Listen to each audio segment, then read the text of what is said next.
Alrighty, now we'll give you a good morning Westeros. Today we will be playing, of course, World of Ice and Fire, Reworked 5.0. Hopefully everything works out. We'll see how it goes as normal. Alright, well, first things first, let's go live. Boop. Nice. A lot of things are different with my stream because of updates and things that used to work no longer work, but what are you gonna do? Also, my camera has got way too much brightness. Eh. Fine. All right, well, let's go on to the game options. Let's go ahead and turn on the music, which I do believe is just Game of Thrones music. Yeah, that's how it sounds. Bum, bum, bum, bum, bum, bum, bum. Incoming copyright infractions. We are on day 326 with the mighty Sir Ulrick, Sword of the Morning. He is the wielder of dawn, the owner of Starfall, and the love in our hearts. As you approach, you are spotted by the castle guards. What castle are we at? We're at our castle, Starfall. Copy that. Looks like we've got a bunch of freeloaders here. I do believe all these people are just hanging out. That's a bug that happens in a World of Ice and Fire. I think it happens in other Warband mods as well.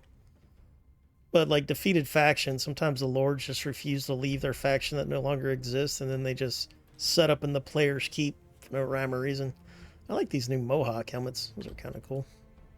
The other thing is I can't try to convince them to even join me because they will only do that if it's just you and them and not their like companions over here. So if any of the other lords are within a certain range, you can't even talk about like politics with them. So unless one of them separates themselves, like chasing bandits or something outside of your keep, that's the only way. This guy's new. He's heard of us. He's not a good guy, so we don't care about him. Are any of these guys good guys? No. You. No. You. He's the only one we would want to recruit. Mopatis. Illyrio Mopatis. See if anybody's upstairs while we're thinking about it. Yeah, so that's that. All right, let's go take a look at our situation here. We got 343. The other cool thing about these lords being here, though, is I don't know if they deflect possible sieges. I don't even know if they would join in on a defensive siege. I might have used to know that, but no longer. And we, of course, are currently at war with... Is it diplomacy? We're at war with the Reach. We're at war with the Iron Islands and the Dothraki. The only reason we're at war with those two is because we had a negative relationship with them when we started our own faction, so it just grandfathered us into a war. It's a lot easier to fix that before you start your own faction, because you can just like bribe a lord and then it sets back to 0. And the cost of that increases the more you're at a negative with them. So...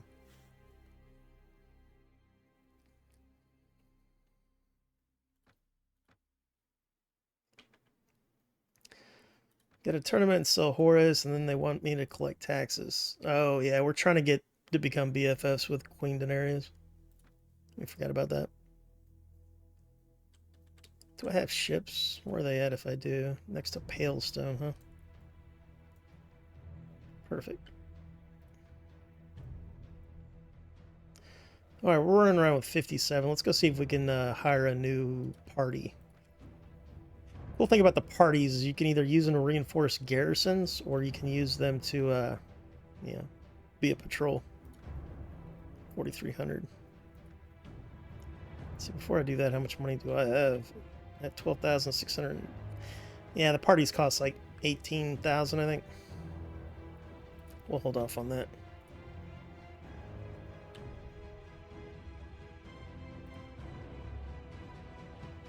We should be making pretty good money week to week, but you burn money in this game like nobody's business. You never have enough money until like towards end game when you're making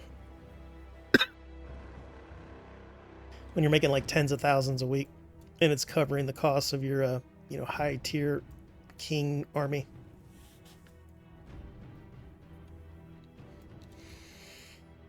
Let's go collect taxes for Queen Daenerys. The only reason we really want her to be BFS with us is roleplay reasons, and then maybe we'll try to marry her. Actually, this is reworked 5.0. So it's based off of World of Ice and Fire like 7.11 and 7.12. And I don't even think you could even attempt to marry Lady Lords in those. It's super buggy even in the current build. 9.0 is almost going to be out though. It's got a lot of work to be done. A lot of things were added in Essos and around there. The patch notes are on the forums or the Discord if you're into that.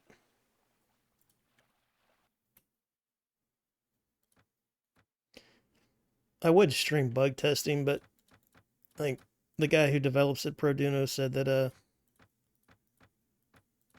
he would like it for us not to show like screenshots and gameplay of an unreleased patch. This is a long time ago he said that. I could totally do it if I wanted to, but that would be rude. And when I'm testing, I'm not really going to be showing any of the new stuff. Because I'd already tested that, I believe. Did I want to keep that? No.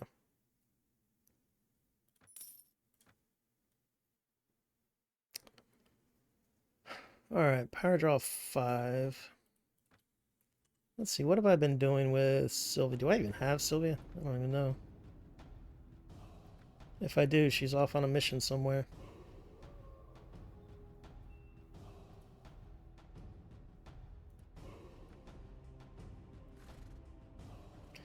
Braun has already done the Right to Rule mission. Thoros is not. The only king I have ever formed a friendship with was Robert Baratheon. Since we both like to drink and whore and fornicate and all that kind of stuff. I don't think those things make a good king. Yeah, I agree. But with you, I have seen courage, a sense of justice, and the ability to fight the monster that ravages the war. What? And the ability to fight the monster that the ravages of war often create. Gotcha. Would you then support my cause? I must be true to the visions I see in the fire, and that vision is you leading the people to a better world. Ooh, that's interesting. I will consult with the Red Priests of Rolor and Mir to grant you support. Very well, I shall visit the temples of the Lord and seek your support. Yep, yep. Nice, nice. So the Lord of Light would like Sir Ulrick to lead these people. Which is odd, because I do believe he pays lip service to the Faith of the Seven. In the new patch 9.0, there's going to be more Rolor villages to recruit from in Essos. I think they should almost all be Rolor over there, right? Got our first chat of the day. We've got the litigious late doomer. Glory be to you, litigious late doomer. Have you played much Crusader Kings Raw? I've only played Crusader Kings 2 one time on stream for 3.5 hours. I spent the whole time reading the tutorial. So technically I have played Crusader Kings 2. Mainly the tutorial and clicking on the menu screens that are quite annoying. But I haven't played Crusader Kings 3 at all. Yeah, I should get into because to me, Crusader Kings is basically just like a choose your own adventure kind of thing, because you're just like clicking menu screens and you're not really doing anything other than that, so you're kind of like you're basically the three-eyed owl, right? You're just kind of like telling people what to do. I like games that are more immersive than that, to where like I'm part of the heroes, I'm controlling a hero and I'm following him on his adventure. But all the warbanders I talk to, they say how it's crazy that I've never really played Crusader Kings. And I've also heard that mod is really good. Good afternoon, the devilish, the debonair, the death dealer, 542nd of their glorious lineage. How you doing today, brother? What are you guys currently playing? Anything groovy? Do I need to upgrade anything? Hey, listen! Muffin Proof has misused the Hey Listen. What are you doing, Muffin Proof? Hey Listen is just for like stream problems, like my microphone's muted, I'm naked from the waist down, something like that. That's what Hey Listen's for. That's why it's so cheap. It's my lucky number. We've also got the glorious, the wondrous Not Zach. Hail and glory be to you, Not Zach. Not Zach makes really cool videos on YouTube. I don't think he goes on Twitch much. I'm thinking about migrating over to YouTube permanently, to be honest with you. I'm not a big fan of Twitch's business practices. But if I come here and I do a little bit of that, type in a little bit of that, and then we get that, boom. But if you're into space games, if you're into EVE Online specifically, and cool cinematics, go check out Not Zach. I'll tell you a little secret. It's totally Zach, by the way. That guy in chat, that's not Zach. How you doing, brother? Let's get our shield going. That's only for Rubber Knights that we use double stacks of arrows. Really like this helmet, but it gives me a penalty. This helmet should be a medium, but it doesn't give me the penalty, so we're going to stick with that one. But man, I really like the way that one looks. It technically would give me more protection if I upgrade it, but it weighs 11.5 pounds, which greatly increases my encumbrance. And you know me. To me, the best armor is not to get hit. Ooh, what is that? Ironwood. Nice. It's cool looking, but it's too big. Like, the texture needs to be resized. Or the asset totally needs to be resized. It's too chunky and it just doesn't look right. Like, it looks like a floating head on top of a statue or something. That's alright. Assets can be difficult if it's your first time or rolling with them. Or if you're trying to use other people's assets and you don't know what you're doing. You're just kind of like winging it. Smolin Survive the Wilds. I've never heard of that, Death Dealer, but we will totally Google that. Smolin Survive the Wilds. Bro, that Stallcraft has me rage quit. Hey, I played it. I got like 10 minutes through the tutorial, and then I got busy doing real life stuff. But 07, brother. I've got a free 7.0 for you, if you want to use that. Where's that at? Where's my free ones?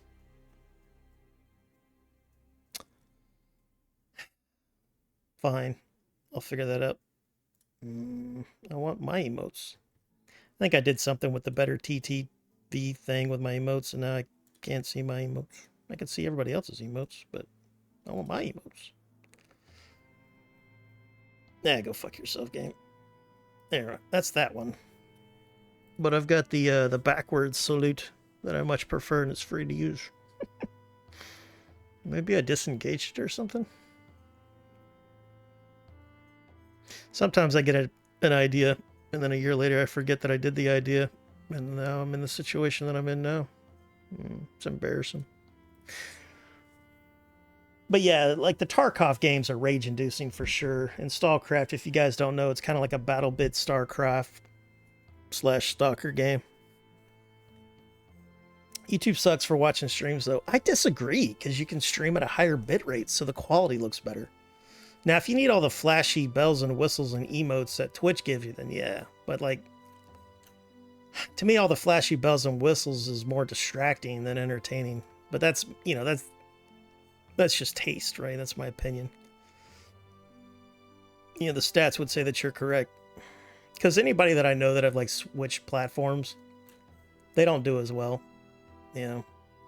And for live streaming, you're just going to get more eyeballs with Twitch. But I just don't like Twitch. Well, I like Twitch, the platform. I love it. You know, I used to really love it. I just don't agree with a lot of their business practices, man. They're poorly managed. You know, they're basically managed by, like, immature fucking cucks or neckbeards, whatever you want to call it. You know, I think they banned the word cuck or simp or something like that. They're always changing, though. Like, what's going on with you, buddy? You've got 127. You're Dragonstone. You're a good guy, too, which I enjoy. Is Dragonstone dead yet? No. You still got stuff. Oh, I know what the problem is. Dragonstone is the same color as House Targaryen, which is quite annoying. I could change that, like, before I start a game, but I can't change it now. So, like, that's owned by Dragonstone, but this, I believe, is owned by House Targaryen, right? Yeah, but it's the exact same color. But if you play Warband, just use, like, Morg's Editor or something and change all that shit. A lot of faction colors are a little too similar for my taste. I don't like the Iron Islands being gray, because that's the color of bandits. North being white's fine. Then, of course, the Men in Black are black. Yeah. Also got my bird in small land yesterday. I don't know what that means, but we'll take it as a good thing. Is that like a mount? Did you get a mount? YouTube sucks for watching streams. Disagree. It's fun, but think the stat system for players need a rework. Fancy AV1 encoding on YouTube. YouTube is the superior video and audio quality live stream. Like, you can more than double your bitrate. So like when you're watching live streams and you see like pixelation in the bushes, like if you were watching me play Rust, you'll see pixelation sometimes. And that's not my encoder, that's just because I'm at such a low bitrate. A lot of streamers only streaming like 3,000 or something. It's like crazy how low they have to go to get a smooth experience for their viewers. But Twitch is kind of like the Vegas of live streaming. There's a lot of like bells, whistles. There's, you know, they're always adding tools, which I find more annoying because the tools never add ease of use. They just add layers and layers of micromanagement that I now have to do.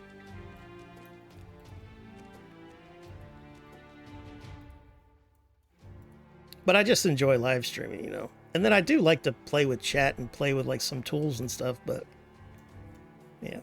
It seems like every week I log on and they're like, hey, we added this thing. Do you like it? I'm like, I didn't even know we needed that, but fine. And not to mention the tools are always broken. Here, for an example, one of the tools I thought would actually be cool is adding a marker on my live stream. So like if I think something cool happens or I think like a hacker hacked me, you know, shot me in the back of the head through a wall or something like that, I can hit a marker, right? And then I can say, hacker, bullshit. And then I could go back later and look at my VOD, right? It never works. It says something went wrong. Try running that quick action again later. That has never worked, not one time, for me. And that was one of the few tools that I wanted to do. How much was that? Fine.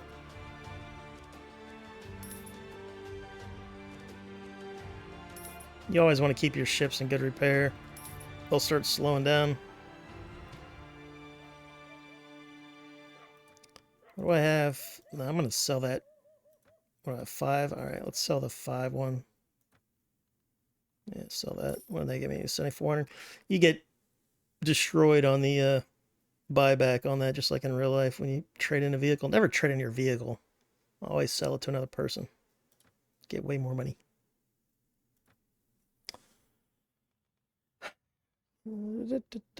Single entry point is kind of pointless.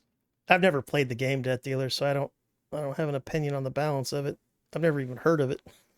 What kind of game is it? Albion is a game a lot of old EVE Online players tried out because, you know, it's sandbox PvP with loss and everything. I tried it for a couple days on stream. It's a cool game, but those asymmetric top-down games aren't really my jimmy jam. Yeah, I never played Diablo. I played Gauntlet long-ass time ago. I could probably get into them. I just haven't really given them the chance, except for Path of Exile. I played for a weekend like 8 years ago. It was kind of fun. And then Diablo, I'm sure, is good, but I'm not going to pay a lot of money for a game like that. Especially with like microtransactions and all that stuff. I'm not totally anti-microtransaction, but your game better be damn near free. Like Rust. You know, Rust is like a full-price game that's old as shit, and they're still charging, you know, like $250 for a skin. It's insanity, but it's because it's popular, right? We're going to get him to play Reigns of Castamere for us. Helps with the morale. I don't know why. It's a very depressing song.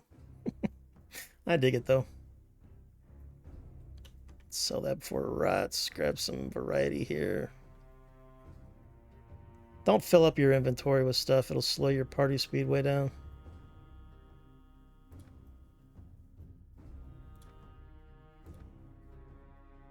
And always keep about 6 mounts in your inventory. That's like the most efficient one. You don't want less than 6. You don't really want more than 6. More than 6 is fine, but you will start noticing a little debuff. They don't show you in the game either. You just have to notice it. In Bannerlord, the new game, they actually have a stat called something or another to where it shows you the debuff from that. Like you can't manage your herd or something. Yeah, go for it, Death Dealer. Twitch is also greedy. Yeah, Twitch is super greedy. And that's not even what I'm talking about with business practices. But yeah, their 50-50 split is, they're the only ones that do that. Nobody else does a 50-50 split. It's quite insane.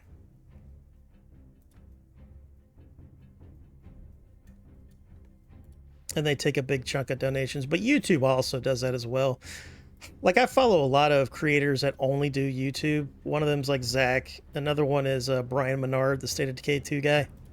And he's always like, if you watch his live streams on YouTube, he has like a bot that's like, hey, don't donate through YouTube, just go to PayPal or whatever. But, you know, people like their badges and stuff, so that's why I mind it less on Twitch, because you get cool badges and stuff. Yeah.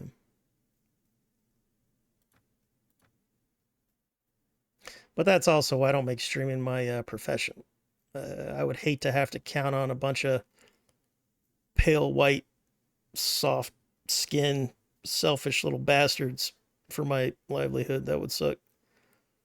Because how many times have you seen that? Like, you got a favorite YouTube channel, and, you know, they're making a living, they're doing well, and then all of a sudden just adpocalypse, channel ban because somebody said the N-word by accident or something, you know? And it's like, yeah, boom, now this person's in the poorhouse where they were making like 6-7 figures before. I mean, that is scary. Now, that happens in other jobs as well. You can get fired from your executive job or whatever, but at least that's like something you can control somewhat, unless you get laid off because of, you know, reasons. Do I want to get a thing here? I don't think I want to get a thing here because we'll probably be at war with King's Landing soon enough. We got a first-time chatter. We've got Lord Ulrick von Jun. Let's see, Ulrick von June Ginger, or Jun Ginger. It's a great name, by the way. How you doing, Lord Ulrick von June Ginger? Hope you stick around. You match the name of our hero, sort of. Sir Ulrick of House Bane. He's currently Sword of the Morning, so we should probably change that. Sir Ulrick. No, incorrect. That one. Sword. Let's see if this fits of the morning. I don't think this was going to fit. Yeah, it didn't fit. Sir Ulrick. We could do Sword of the Morning, but that looks stupid. We'll just stick with Sir Ulrick of House Bane for now. His last name is a play on the name Dane, because Sir Arthur Dane was like his foster father. He saved our hero when he was an infant from the bandits of the forest. You know, the Smiling Knight and all those guys. What do we want to do here? We level up so rarely. Probably go with intelligence, to be honest with you. See, if I do intelligence, what can I do? Nope, probably not intelligence. Spotting would be nice. Wound treatment. Engineer, persuasion. Persuasion might be okay. That's locked to charisma, though, which kind of sucks. If I get my agility up to 24, 2 more, I could get Power Strike 9 and stuff. Let's just stick with that, right? Yeah. Let's just become the ultimate warrior that we can. It's super rare that I level up too much past, yeah, mid-30s. I've been to like level 40-something a couple times, but those were extremely long playthroughs. Like 1257 AD, I had a playthrough. I was trying to conquer the entire map until I went insane. And then I stopped. Trainer would be good, actually. Yeah, we should probably do trainer. You lose so many troops. Being able to train them up super... Hey, archery 420, nice. Now we need something else, 69, and we'll be good to go. Oh, there we go. 69 and 420. Nice. Nice. Ulrick von June Ginger, he was born around 1360 and died in 1410 at the age of around 50. He was the Grand Master of the Teutonic Order in the years 1407 to 1410. That's super cool. Like, I've studied history. You know, I'm not a PhD or anything. Didn't even go to college. And I, you know, like, that's what got me into history, was a book of knights, and most of the knights were like, you know, the military orders of the Crusades. But I can't, off the top of my head, remember a June Ginger. Did he do anything super cool? Or is the coolest thing about him is his name? Because his name is cool. And if you guys don't know, the Teutonic Order was just basically the Templars for German-speaking people. Because all of the military orders basically spoke French. And if you're from Germany, you didn't speak French. If you were, you know, even the lords wouldn't speak French, to where the French language was kind of used as the aristocratic language. So they all knew it. But if you were a lord from Germany, you might not even know French. You'd probably know like Latin and German. So anyway, they just went ahead and created their own thing with blackjack and hookers. They called it the Teutonic Order. They're really fascinating though, especially like the wars, them fighting the Crusades up in like the Baltics and, you know, Central East Europe. 1257 has them. That's kind of like the order that the player can take over and create their own faction, which is cool.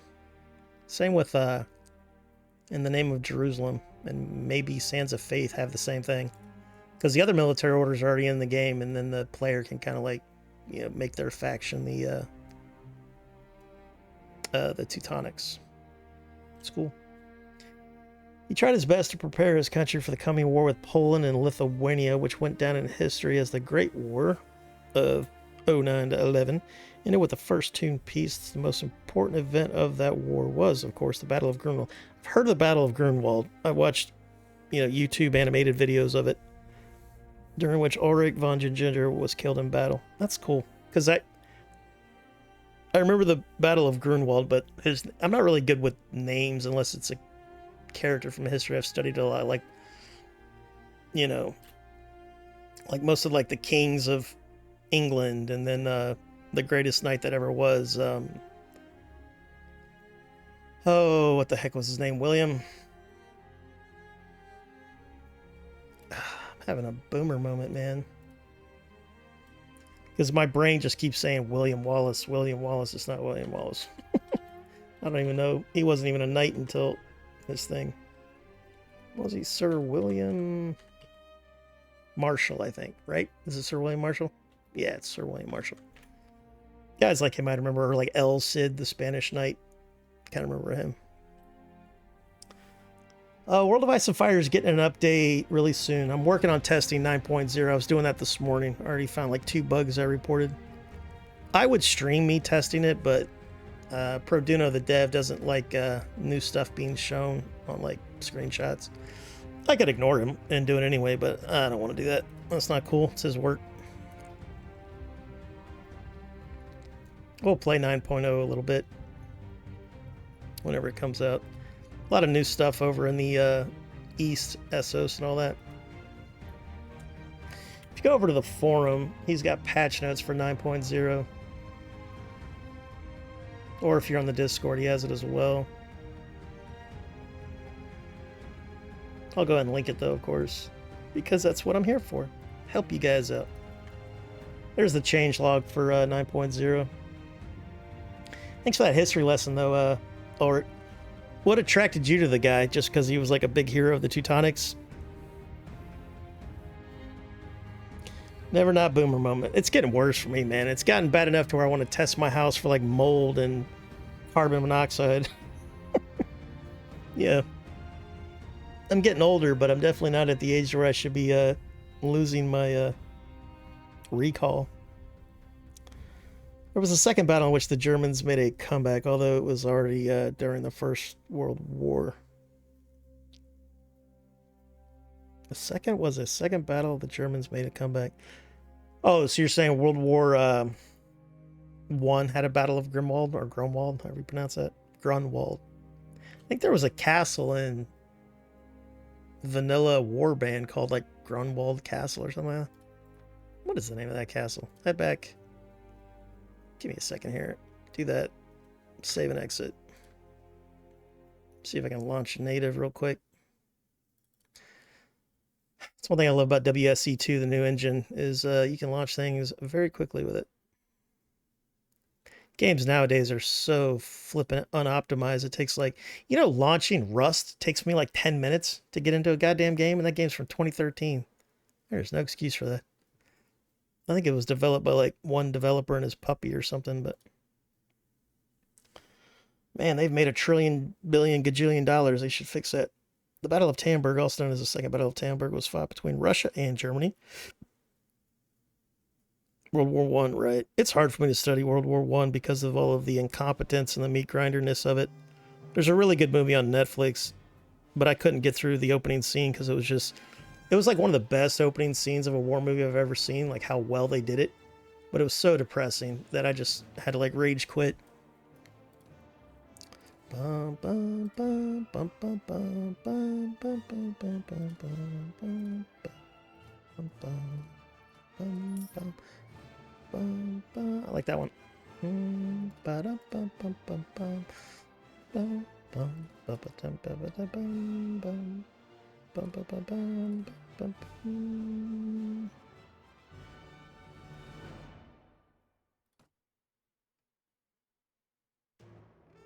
Bum, ba-dum, bum, bum, ba-dum, bum, bum, dum, ba-da-bum, bum, bum. Archery. We will call you.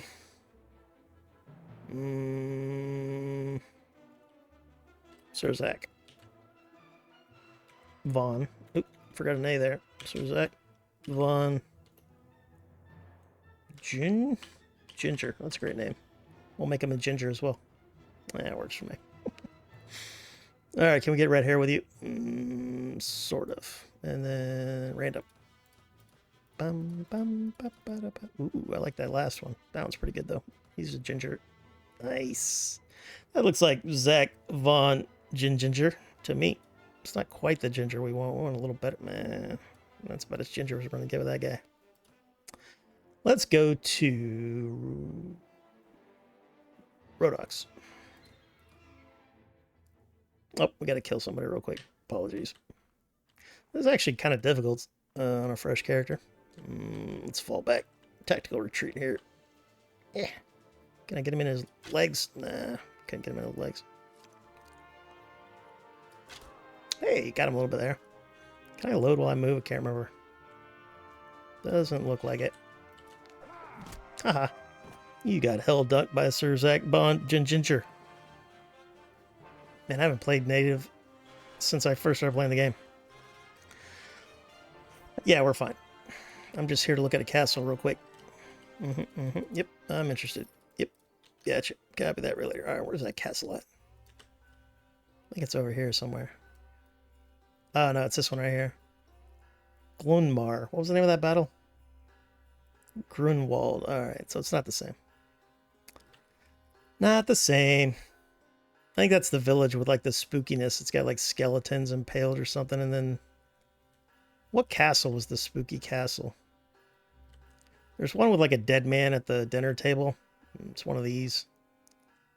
And then that's the spooky village. And then there's another spooky castle somewhere. The main thing is a spooky village though. Glunmar. Let's head over there real quick. Rust is just poor optimization. That is for sure. I actually had to lower settings to get 144 frames per second to match my monitor's hertz, I was only getting like 80 or 90, which I know it's a lot, but it's not a lot for a 2013 game. Especially if you're playing on like empty servers or something. I like Anno Domini. Yeah, that's one of my favorite mods. Check out the enhanced edition. It has custom troops and a bunch of extra stuff that's really cool. It's got bugs though, but I prefer it over regular 1257 because regular 1257 you have to kind of mod it to make it look good. Because it comes with these textures that kind of glow in the dark and they look stupid. It's like everybody's covered in a I don't know, like an invisible light sheen or something.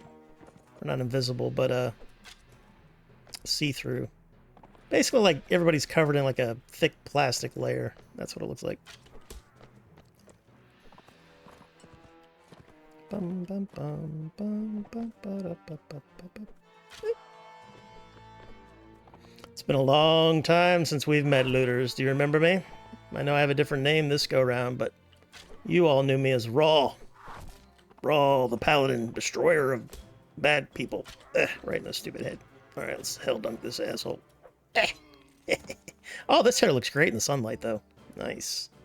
Might have to play with this guy a little bit. It even matches his little red lion. Sir Zach Avon Ginger. Hey, oh, I can't do any of my cheers because I have no mods. It's very sad. Very, very sad. Is that better? Not really. No. Nah, let's get a hat. Ah, oh, can't cover up that beautiful red hair, though. That's unacceptable. Unacceptable. Good day to you, Brandon Dunbar. Brendan Dunbar likes to play zombie games. It's a good time. By the way, there's an awesome mod for the standard version called Banner Page. Oh yeah, I've checked out Banner Page. I used to do a thing called Fresh Mod Friday, and I'd play like a fresh mod to me or a brand new mod, and Banner Page was one of them. Banner Page is probably the best Calradia Plus mod, meaning that it's vanilla with like quality of life stuff. You know, I don't really like playing in Calradia that much. I mean, I love Calradia nostalgia, but I like historical mods or like, you know, fiction ones. You know, like A World of Ice and Fire or Clash of Kings or guys with their own original stories. Like there's a ton of really good ones like Prophecy of Pendor, Perisno, all of those. I love those guys. You know, like that's kind of why I stopped playing Bannerlord. I was just getting tired of Calradia. And there's some full conversion mods now, but they're not like polished and finished yet. And they're way too much like vanilla Bannerlord for me to jump into it. I'll wait for like In the Name of Jerusalem 2, World of Ice and Fire, and then hopefully like Pendor and Perisno will come to Bannerlord in a timely manner. They haven't released all the dev tools that they were going to give us. Hopefully that'll streamline development once it gets going. But like A World of Ice and Fire is still working on, you know, Warband mod, so that's good. And it has been so long. I miss this. What's going on with my shaders though? WSE2 has its own like graphic settings. Man, it's all normal, right? Oh, it's HDR. That's what it is. Most mods, HDR looks really bad. So I turn it off. Perfect. Let's see what that looks like now. Is this the warband I remember? Yeah, that's the warband I remember. Glow in the dark. Nice. Yeah. You know, I do kind of miss warband. We might play this guy for a little while. This guy's kind of fun. Alright, where was I heading? Oh yeah, the haunted village of Grinwald. Which it's not Grinwald, it's Glunmar. It's a good name. It creates more immersive experience for hardcore players. Oh yeah, I've been playing on hardcore Iron Man since like a couple months after I played the game.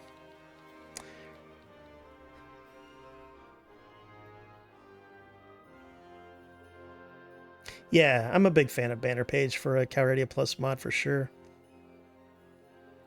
And that goes for anybody in chat that still enjoys Vanilla Warband, but you want some added bells and whistles and quality of life improvements for sure. Bum, bum, bum, bum, bum, bum, bum, bum. All right, let's recruit some of our Rodok men and, well, no, just the men. There's a lot of mods that add female warriors too. Oh, you don't have any money. What am I doing? What am I at? 230? I don't have any food. That's depressing. Let's buy that. And that. And some fish. And now we can sell this crap. Boop. I don't need the fish. Yeah, that's acceptable.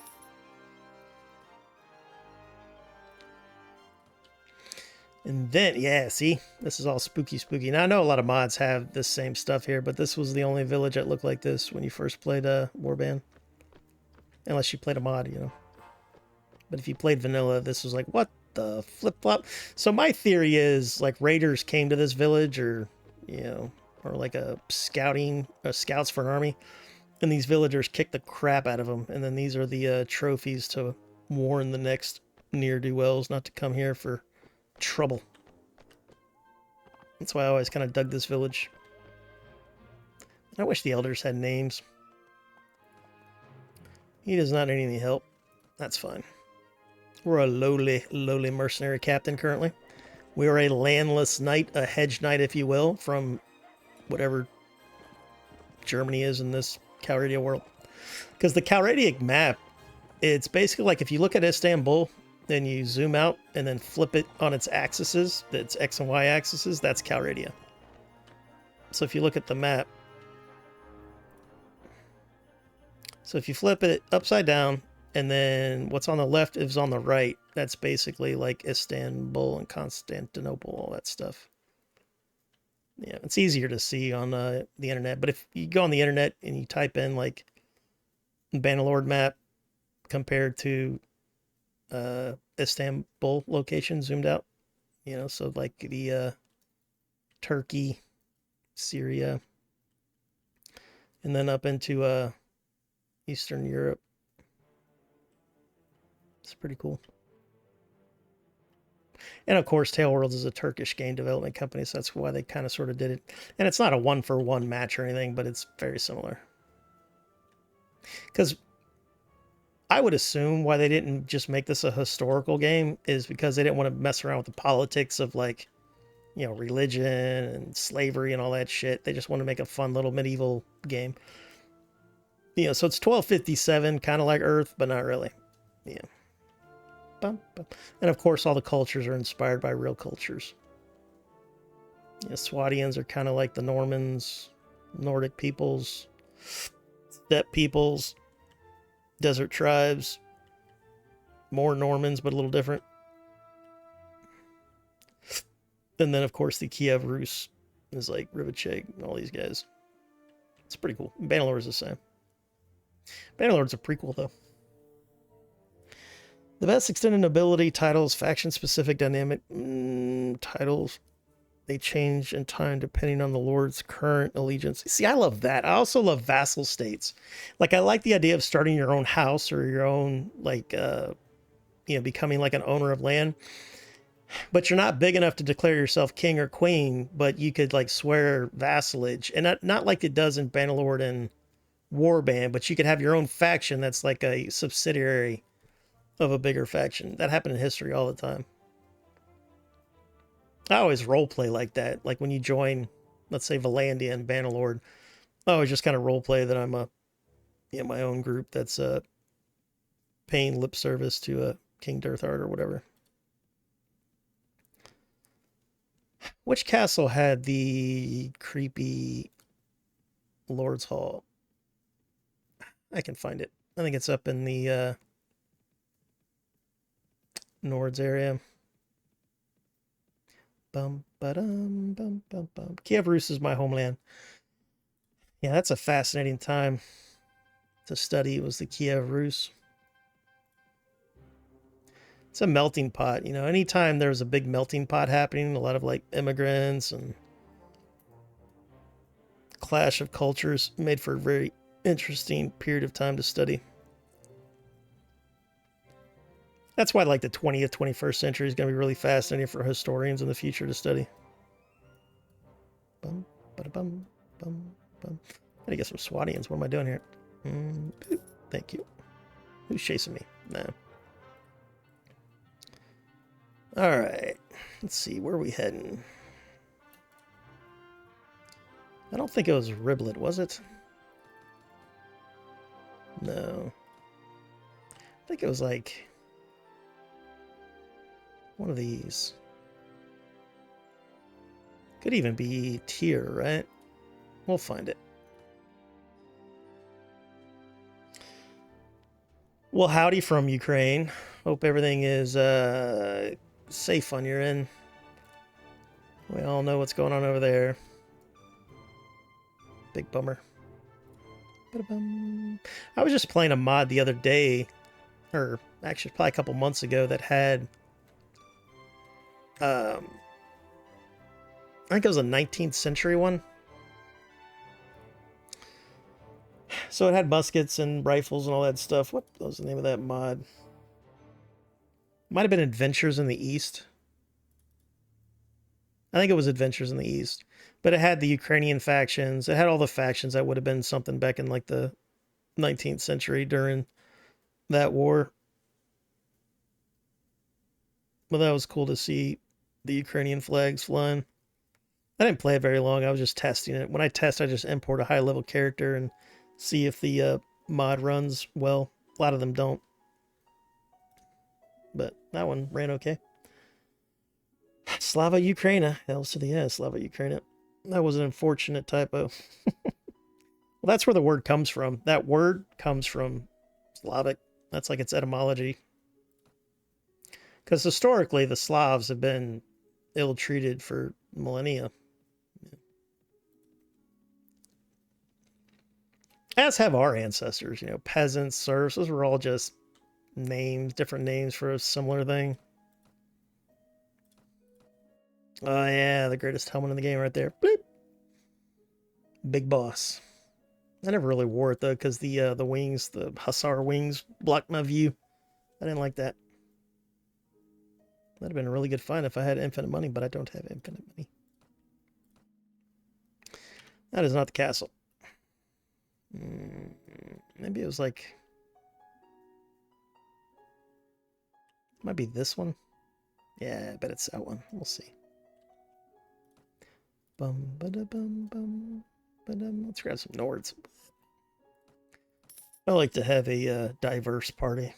That's actually not true. If I was trying to min-max this, I would just get Swatians. Swatian Knights. That's all you need in this game. And then as the great General Shit Zoo said, the greatest tactic is always F1, F3. Made a Reddit post about that, and then they took it off because the moderators... Dude, I am tired of Reddit. We need a better Reddit. Reddit is getting to be hot garbage now. It is not fun anymore at all. Where is my General Shih Tzu? Yeah, there it is. Nice. This is my the general that I always have in my head when I'm playing Warband or Bannerlord. I made that.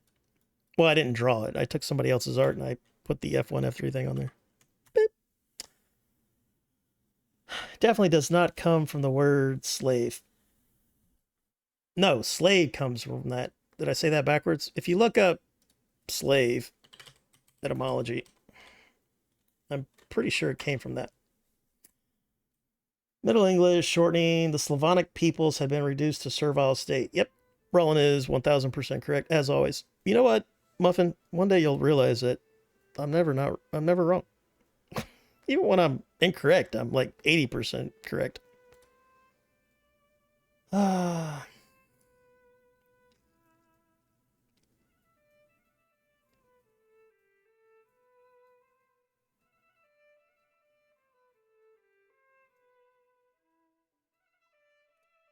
Muffin is a contrarian. He just likes to argue. And I doubt Slava and Ukraine comes from slave either. Muffin, I'm right. Google it. Slave etymology. Bum ba bum bum bum bum bum bum bum bum bum. Ooh, those are good ones. Man, I'm getting all the good armor here, man. Sad that it's day one.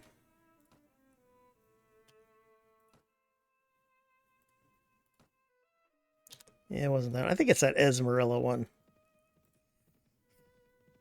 Don't quote me, but I think it might be that one. I know it's over here somewhere. Esmerilla. Boop, boop. Nah, it's not that one. Gosh dog it. Oh, wait a minute. Is it the one down here? Tilibat? Or Revedin? Let's try Revedin. I don't think it's Revedin, but we'll try that. I just want to look at its marketplace. Sargoth is Valandia. Yeah, in the prequel, Bannerlord for sure. I also love the end game lore of that. How like you know, basically the people that became these guys, the Kurjit Khanate, the Kurjits are just like a clan in the Khuzaits. Yeah, I thought that was cool. Because in Bannerlord, this faction was just a little clan, and they were on their back foot because they got destroyed in the battle of Dragon Castle or whatever. You know, like the big main quest storyline, whatever big battle that was. It was like the battle of whatever. They all have different names for it. That's why I like that. Hey, thank you for that follow, Lord Ulrick, Avon, June Ginger. Welcome. Hope you and I can have lots of history chats, warband chats. Make lots of noise, we can both run away to a tropical land. Definitely wasn't Cure-All, was it? Are you bad guys? No. Nope, not that one. Let's go to Revedin.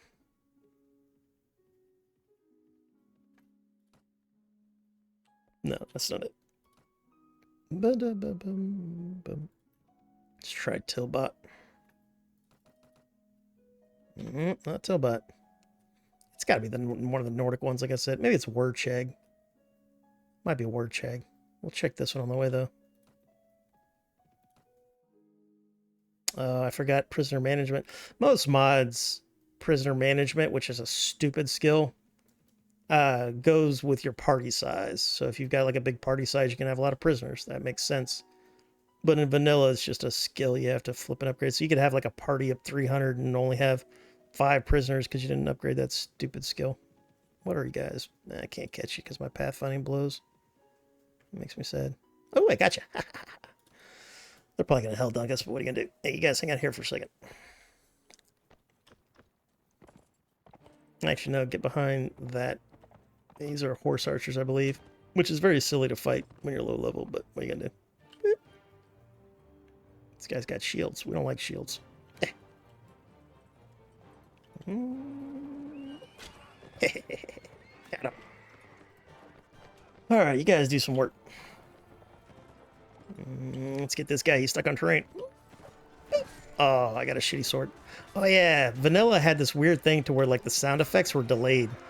So you'd whack somebody, but you don't hear for like a quarter of a second or something. It's really weird.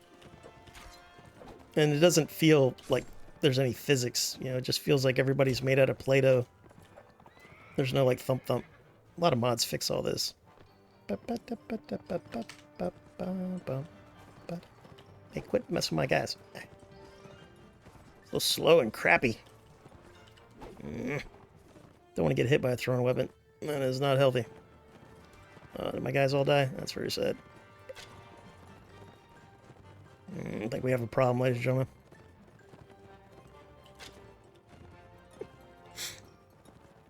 You can win fights like this. There's a lot of different techniques you can use. I'm not currently really equipped for it, though.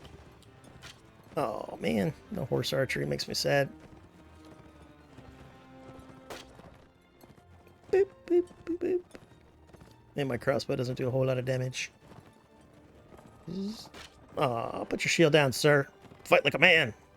Let me shoot you in the head.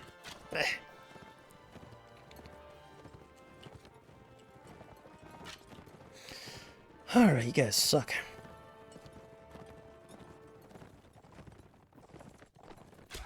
Got him. Nice. Sir Zach will get there. He just needs to level up a little bit. Little titty tot. Nice.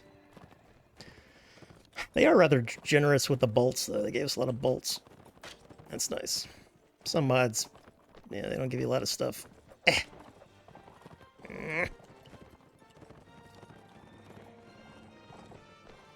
Got him. Nice.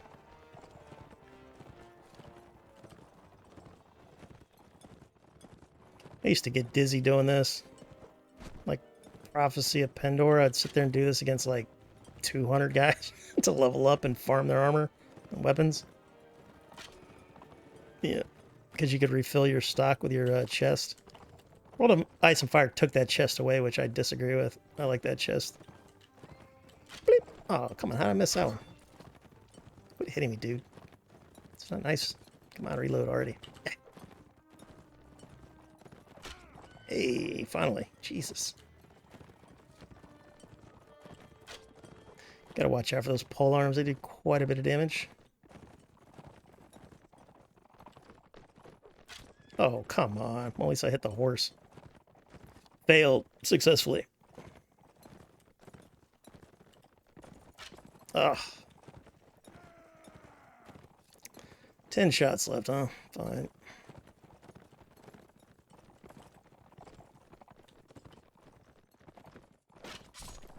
That guy actually put a shield back up after he lowered it.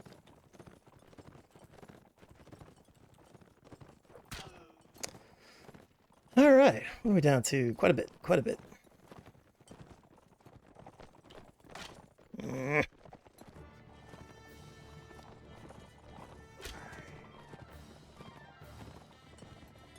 I think the timing of the release is what threw me off. I have to get used to this timing. Oh, come on, I hit that one. Everybody saw it. I'm gonna put a ticket in. Ah, nice.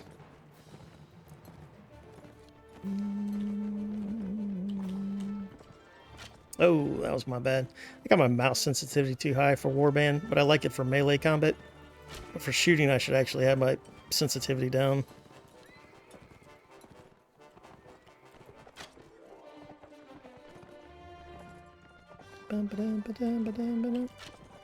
And that's all she wrote, folks. Alright, let's get some rocks so we have something to do. A little action. Nope, nope, nope, nope, nope.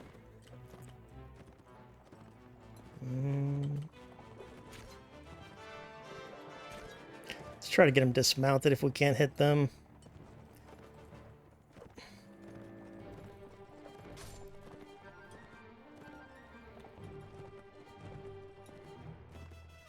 You know, battles like this happen in real life too. Just like one guy that kind of knew what he was doing, his horse was slightly better than a group of guys.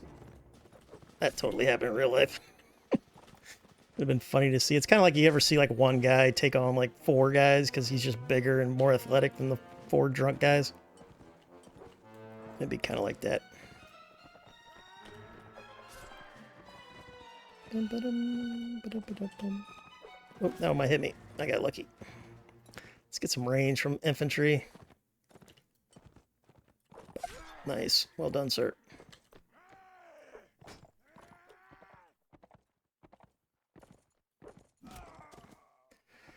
Alright. Let's get the straggler. Yeah, you see how when I swung it didn't make a noise and it took like, I don't know, 4 nanoseconds for it to make the noise? That always threw me off when I first started playing this game. I'm like, did I miss him? And then, I don't know why it does that, but most mods have that fixed. It doesn't have that issue. Oh, what? That was bullshit. If they're going to stick together, I think I'd rather fight them on foot.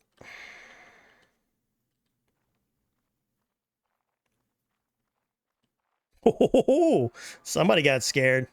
Sir Zach von Ginger ain't to be trifled with.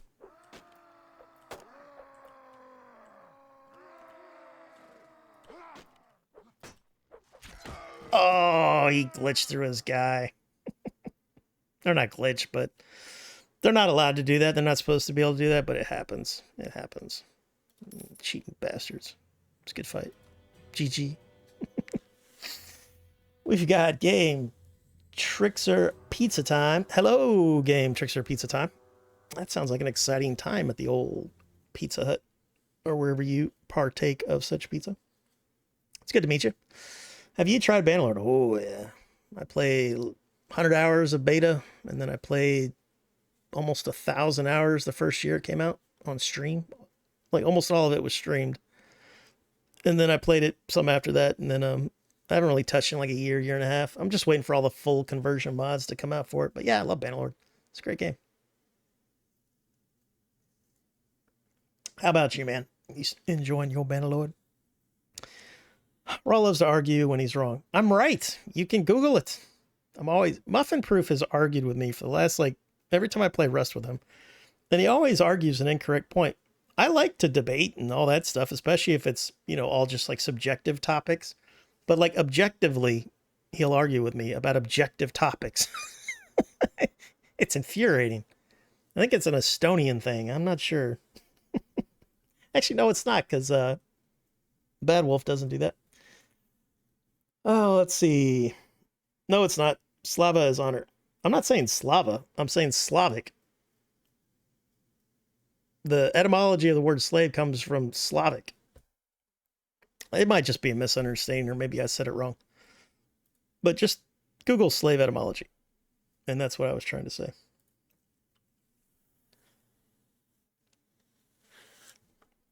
So, the dictionary says, the etymology, Middle English, shortening of Old French of esclave, equivalent of medieval Latin sclava, feminine.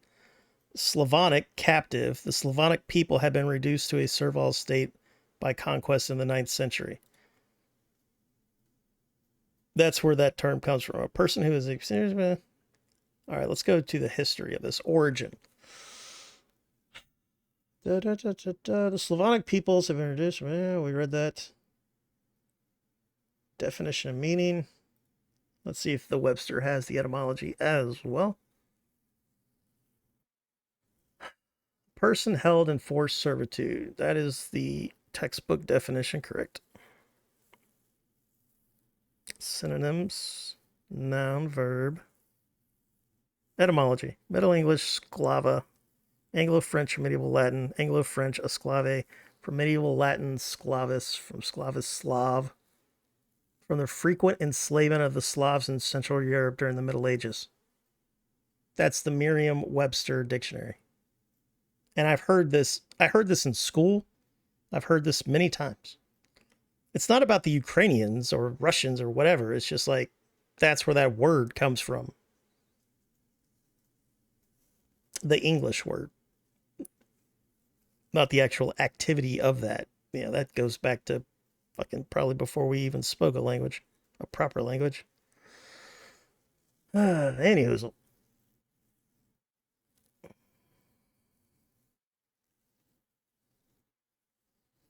Yeah, I'm not arguing it's Slava. Yeah. All right, fine. Somebody ban Muffin Proof, please. Do I have a moderator in chat?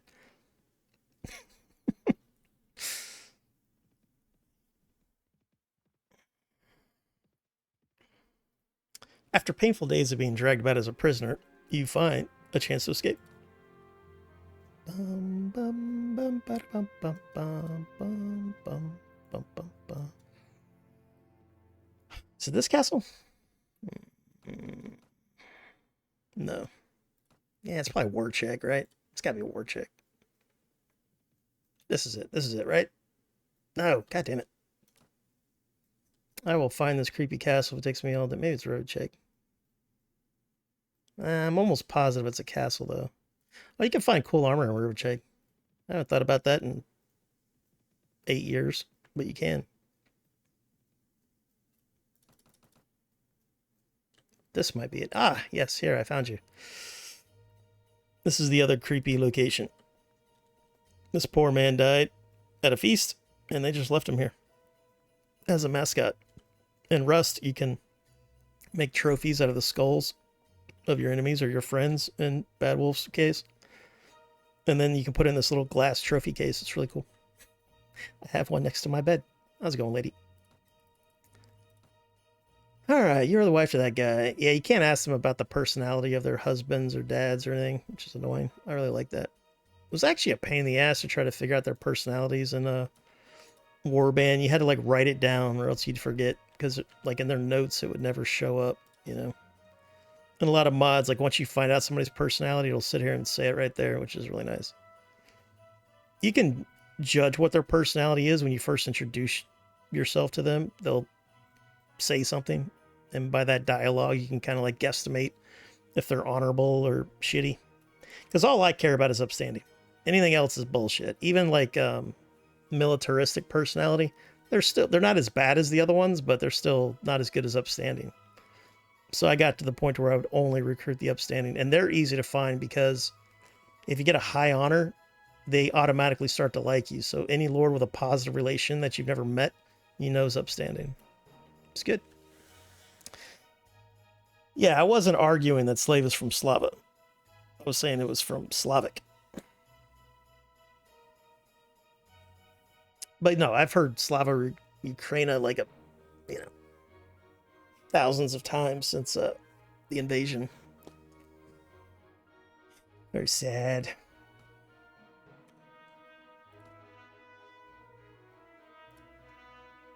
Bum, bum, bada, bum. I was watching an interview. It was Canadian.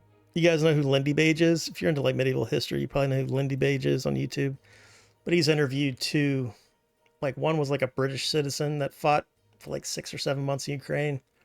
And then there was a Canadian that went over there and did some stuff. It's not the best interviews because the guys don't really know how to tell stories very well, but you know, they're soldiers. They're not storytellers.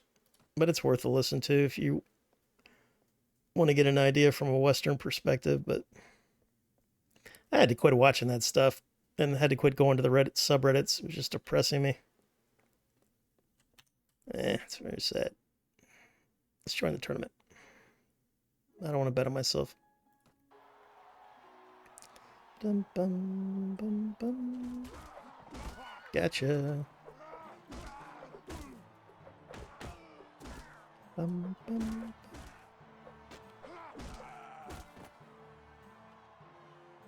Perfect. Really don't know who made a banner page, but it's unclear why the symbols of the Viziers are taken from the symbols of the Russian Empire. Well, a lot of modders, the modders themselves, the person isn't of the same culture of the mod they're making. Like the guys who do In the Name of Jerusalem are like, I think they're like Chinese or something, you know.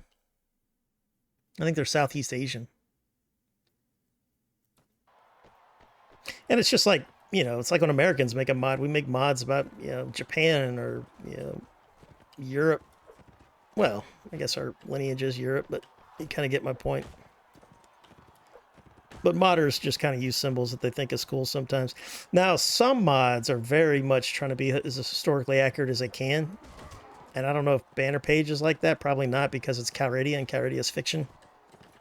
But there's a couple mods I follow. Like, one of the mods I'm most excited about is a 100 Years War mod. I think it's 15th century. It's going to be for Bannerlord. And those guys are really trying to be as historically accurate as possible. Same with the In the Name of Jerusalem 1 and 2. Those guys are doing their best for historical accuracy. Because a lot of people, they do what Hollywood movies do. You know, they try to make it look cool, not accurate. That's why Vikings wear, you know, biker leather, you know, black biker leather, to where like the Nordic people liked colors like anybody else. They weren't just running around in black leather. There also was leather armor in history. I know a lot of YouTube historians don't like that, but it's true. They, in fact, found some leather armor semi-recently in the bogs of Central Europe somewhere.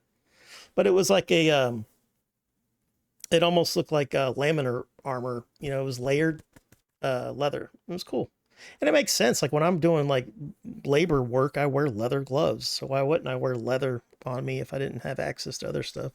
I'd have wood armor too if that's all I had. Yeah, whatever it took. Like samurai, you know, they would use that like laminated, or not laminated, lacquered wood pieces. Now they would use the metal too, but metal was so rare on that island that you know, the regular guys might just have like lacquered wood or something.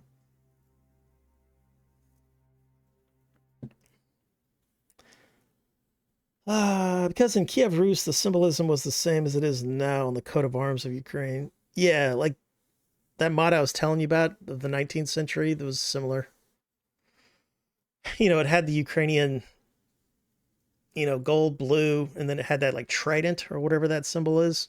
Or was it a trident or a fork? I don't know what the history of the that symbol is. Let's see, 19th century. Like a lot of us in the West are starting to learn like the history of Ukraine and Muscovites and all that stuff. I would read about the Kiev Rus before, because like if you're studying about like the Viking Age and stuff, a lot of the North peoples, they became the aristocracy of the Kiev Rus. Yeah, because they were good at like the Normans and the people that came before the Normans. They did a lot of like running around conquering and stuff, and people liked the cut of their jib, and they were always like tall and good looking. So people were like, "Hey, why don't you lead us?" That's one of the reasons the Normans were so successful. Charisma.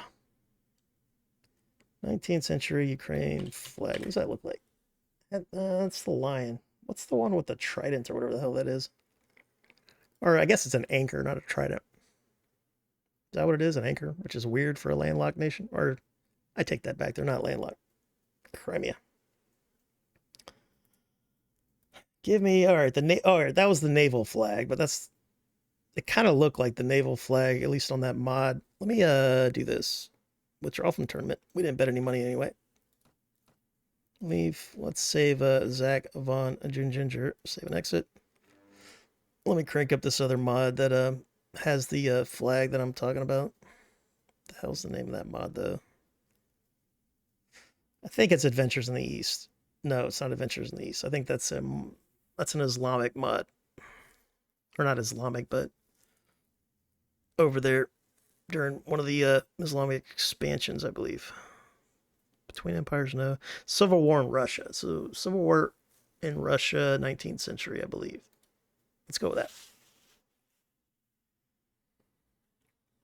The Russian Eagle is a later compilation of Muscovy and the coat of arms of Byzantium and Sophia Paleog. Sophia Paleog. Was she a late Roman aristocrat? Is that's Sophia?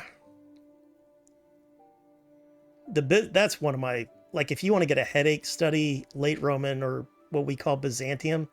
Study their politics, man. Like, their politics were the most cutthroaty, crazy, Machiavellian, like fathers killing sons, sons killing fathers, mothers killing sons. To it's like holy smokes, man. Oh, wait a minute. This isn't the one that, or maybe it wasn't the 19th century. Maybe it was early. Yeah, all right. So this is, the war. Like, if you don't know, World War One, the Russians basically had to quit the war because there was a revolt, and then it was, the Reds, the Whites, and this was like the founding, the Bolsheviks. They were the ones that won, and then that's how you got the USSR. But anyway, that's what this mod is. Load game. All right, all right, so that's Crimea. This is the Ukrainian faction.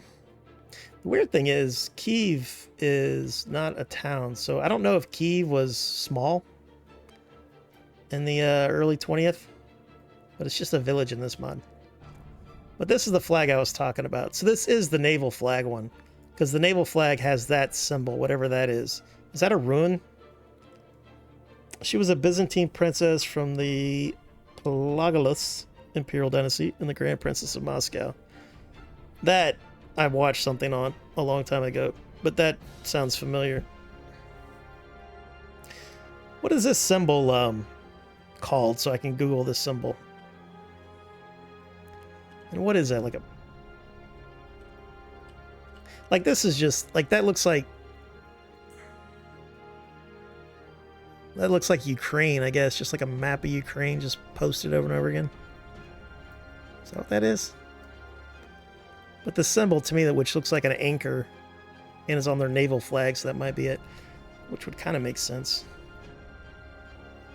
So anyway, the factions here are, of course, the Armed Forces of Southern Russia. Sorry about that. The Ukrainian People's Republic. These guys are the RSFSR. Is that the Bolsheviks? The Reds? And then you've got the Bukhara Emirate. The Bukhara Emirate. Were they connected to the Ottoman Empire? Maybe they separated from the Ottoman Empire at the end of World War I, because that's when the Ottoman Empire fell. That's when all empires fell, basically, damn near. Except for you, England, or British Empire. They were holding on to a couple colonies after the fact. Well, a lot of the Westerners were. Yeah, these are the Reds. Northwestern Army.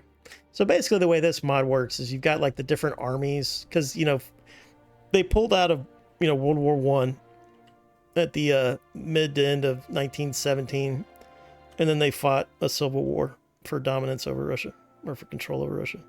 And then, of course, the Russian Empire, ended. And then that's when the last Tsar got murdered. And this family, very sad. You know why they got murdered? Because these assholes over here, the English royals, didn't want to take them, even though they were family. Because they were scared that what happened in Russia would have happened in England. So those pussies just let their family fucking get butchered. Eat the rich, right? Nah, don't do that. Don't do that. Anyway, this is a cool little mod. What was I up to anyway? Yeah, you got the little armored car. Kind of looks like the Monopoly car. I quit playing it because it's a little too janky. Yeah, this is my test character. So my test character has 30 in those and then 300 in this to make recruiting faster, so I can test out battles. And then I just give myself like 10,000 or 10 million money just so I can buy everything and see if it works. But this mod needs a lot of work. It's very unfinished. That's why I quit playing it. Yeah, it's a test version, that's why. But very pro-Ukrainian, this mod, I would assume. But if I was going to play it, I would definitely join that Ukrainian faction and win the Civil War. What do they call this Civil War in Ukraine? The one after World War One ended. Or actually, it was still going on, but it ended for them. It's a banner of the UNR. Yeah, that's the Navy, right?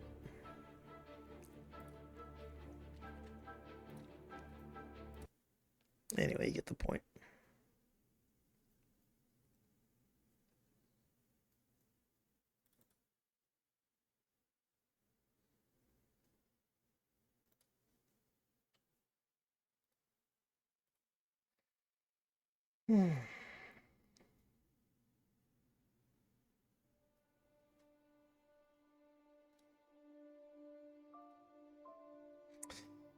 Incorrect roll. Incorrect.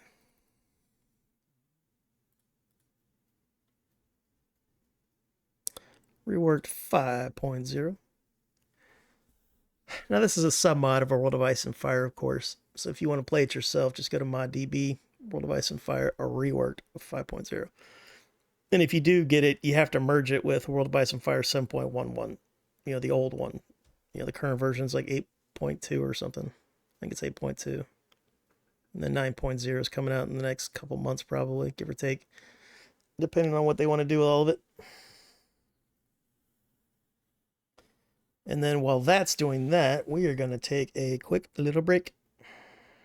Dun, dun, dun, dun, dun, dun, dun, dun, dun. Let's go to options, sound, do that, do that. Let's play some, what is this song?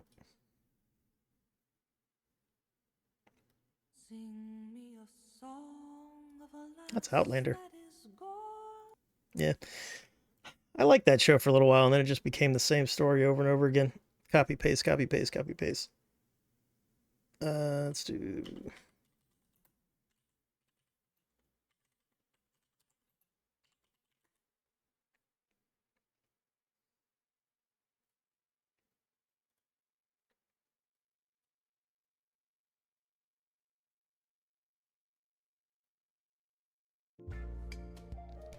I don't like that. A lot of songs on Spotify, they have like 5 to 7 seconds of dead air. I had one that had like 20 seconds of dead air before it started making noise. It's weird. Anywho. And we're back. Alright, everything looks good here. I haven't been looking at OBS. I've been using my browser chat, which works way better, in my opinion.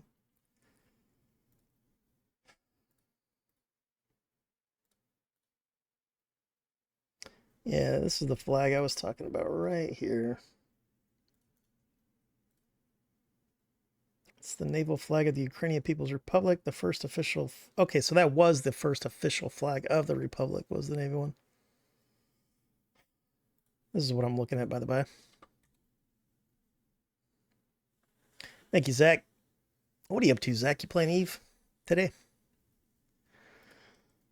I don't think I'll ever play Eve again, because even when I flirt with playing Eve, I look at the $20 subscription. I'm like, nah. No, thank you. I'm going to keep my $20. Thank you.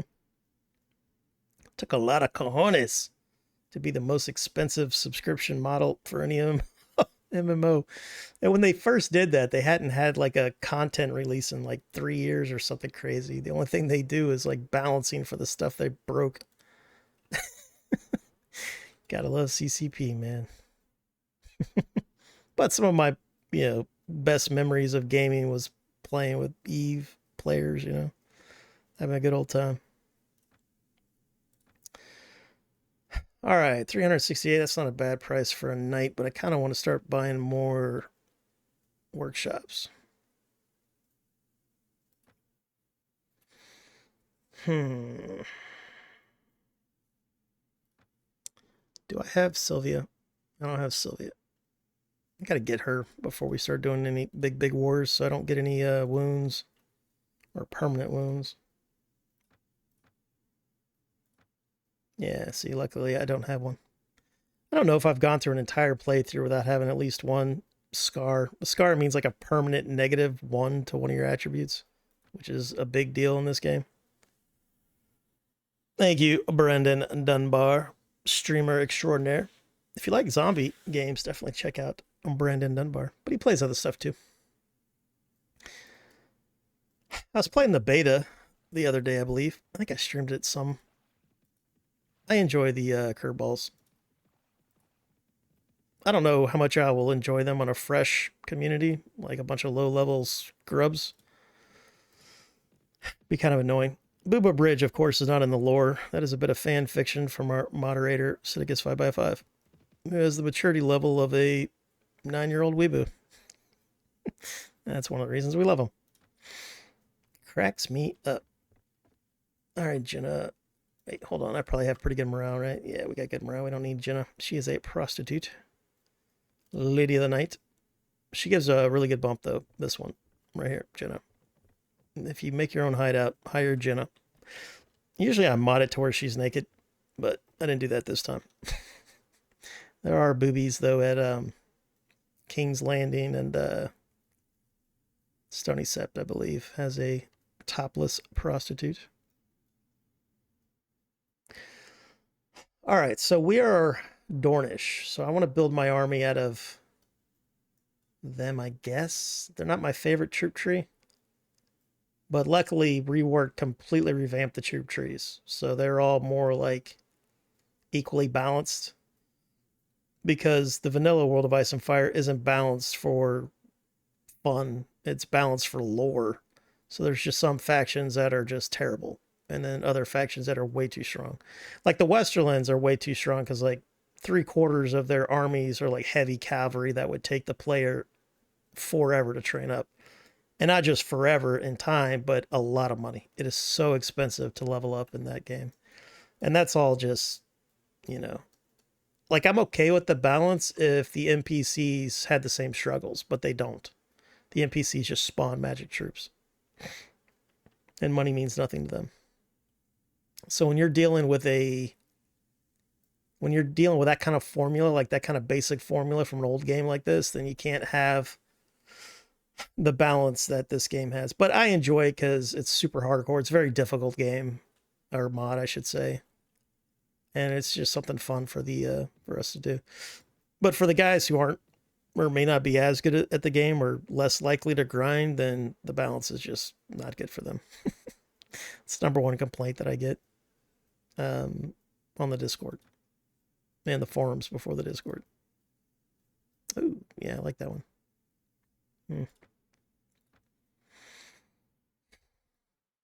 I could get one here, but I think this guy has a bad attitude. Meaning that I'd have to become friends with him to get a workshop there. The ones with the ironworks are the most important to me.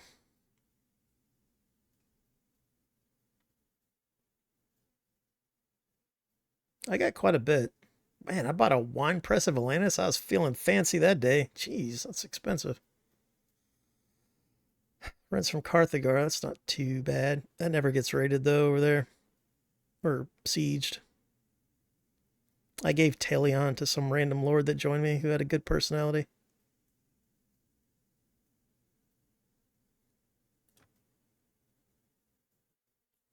Let's get our game music back on.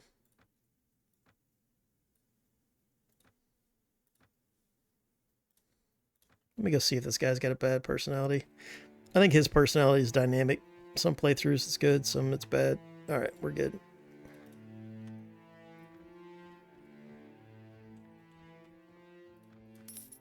You gotta have at least a +1 relationship with the town to get a workshop. Some mods, a 0 is good. As long as you're not negative, you're good to go. But this one's a +1. I'm only getting 713 with the grain, huh? Iron 690. So grapes are a little bit better, but that costs 26,000 silver stags. That's way too much. So I only do that if, you know, I'm rich or whatever. But if you do the math on it, it's usually never worth it on a playthrough unless you're going to be playing for a very, very long time. So I usually stick with like grain or ironworks, because the ironworks, you can get them up to like over 1,000 stags a week. Yeah, profit. It's good.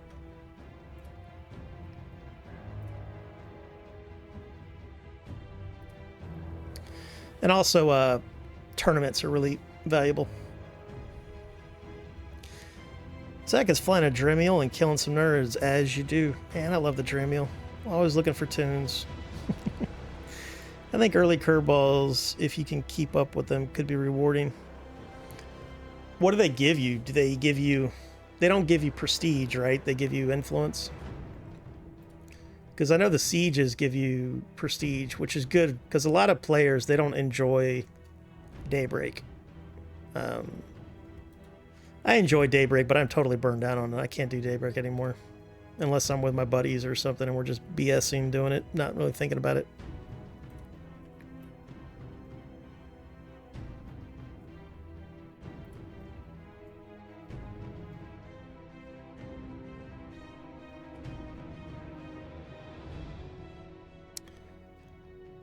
Riverlands are doing good. Shepherds, huh? No thanks. My, if you're playing this mod's vanilla version, my recommendation is sticking with tier 4. Troops, don't upgrade them past that because it becomes exponentially more expensive at that tier. Stick with tier 4. So I like Veil Riders and Westerland Crossbowmen. With those two factions, you could beat the map. Or not factions, but those two troops. And that's all you need. You don't need tier 5 and 6. They're not worth it. Even stats-wise, they're not worth it. A lot of like tier 6 troops have worse armor than tier 5, you know? It's just one of those things. So stick with tier 4. Until you become super rich and then just, you know, do whatever you want at that point. I need to bring more prisoners to our gold mine. You lose a little bit of reputation with that every week, but you gain reputation so easily in this by releasing prisoners.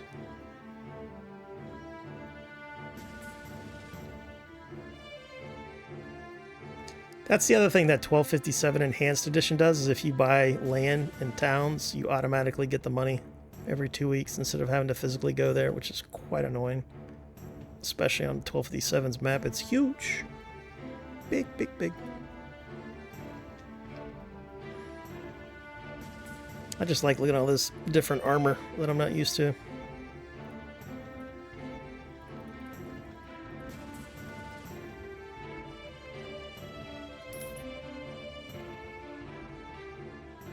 I can't recruit anybody anyway. This mod also has these different troops you can get in taverns that are very powerful. Like, what do they have? They have the Raven Tree Archers, the Immortals, which I think were inspired by a Prophecy of Pendor troop.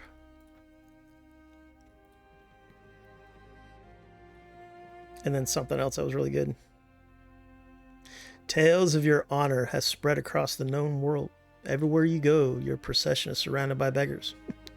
We're going to go ahead and allocate some funds to the beggars. Can't have them starving on our doorstep.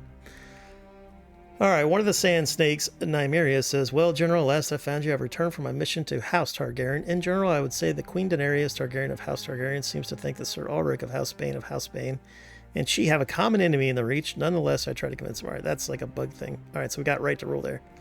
So Queen Daenerys has opened up diplomatic relations with House Bane, is what happened there, even though the wording is janky.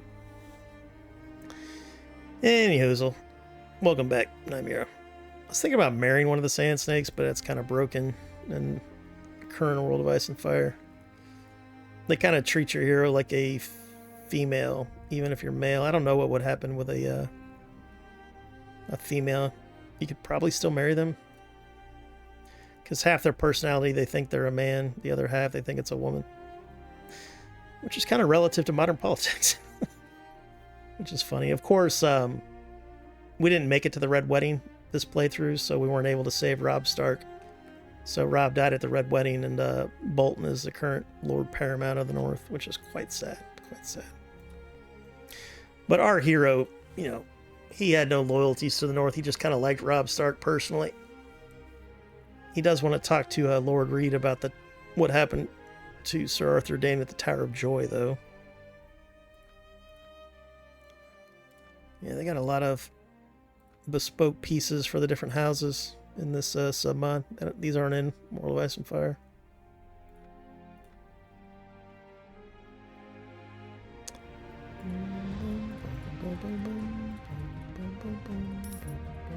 Man, I miss Game of Thrones when it was good. Even when it was bad, it was still better than almost anything on TV.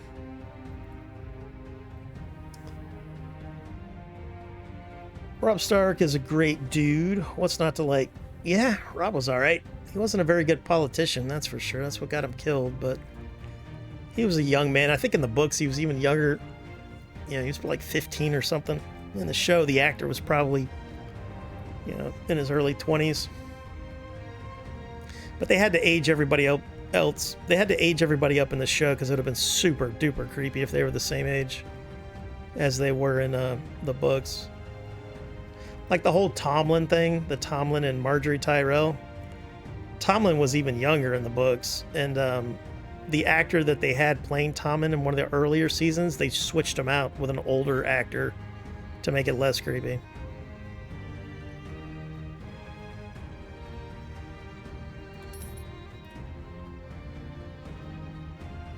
And I totally agree with all that. Even though old little 12-year-old Raw would have loved to have been in bed with a Marjorie Tyrell. Probably wouldn't have been good for my, I don't know, emotional maturity, but if you would have asked him, he would have been like, sure. He would have raised his hand. How old was that actress during that time? She's probably in her 30s. Or early 30s, late 20s, something like that. The Iron Islands is taking Grey Watch. They haven't given them away yet. What do you guys think of these? For you guys who play Warband and play World of Ice and Fire, I like these village, town, and castle sprites on the world map. You know, like this, you know, with the docks and everything. But the devs don't. They think it looks too crappy. I just think they're a cool idea. They just need to be polished. You know, like that needs to be polished or whatever. And then there's some other ones that look a little too, I don't know, messy. But I like these things. Like this one I like. The villages are kind of cool. The villages, you know, some of it just looks like pixel trash. You know, but you'd have to clean it up. I don't know what program you would use to do this. Yeah.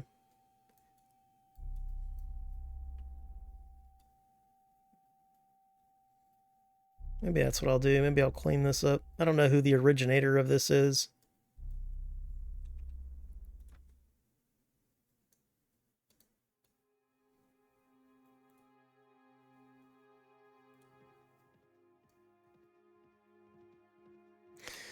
And sadly, the Riverlands is being ruled over by Lord Paramount Shitty Frey. Yeah.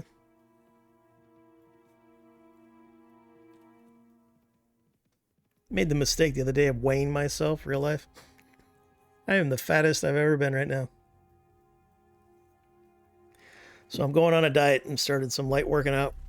Thinking about doing yoga. Alright, so Lord Paramount Roose Bolton is willing to sign a trade agreement with us. We're going to go ahead and do that. So Roosey Bolton really likes us. Mainly reason I'm doing this for the right to rule.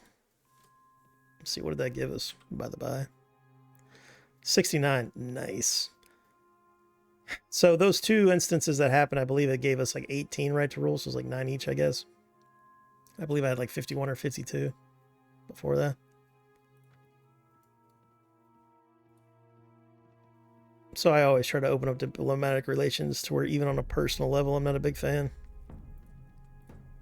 You know, the game mechanics don't care about the lore of the mod, yeah.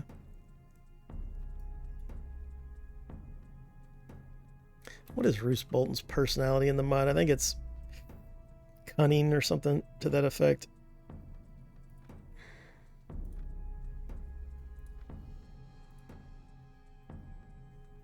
It doesn't tell me yet. It should tell me by now. Let's see, who do I have? Ron. Angai. I think Angai could tell me. Alright, Angai, I need you to go on a mission to the north, right? Yeah, to the north. So he's going to go spy out the north and let us know the diplomatic whatchamahoo's it's going on up there. Good old Hay and the Beautiful. Hagen's in the books, but she's not in the show.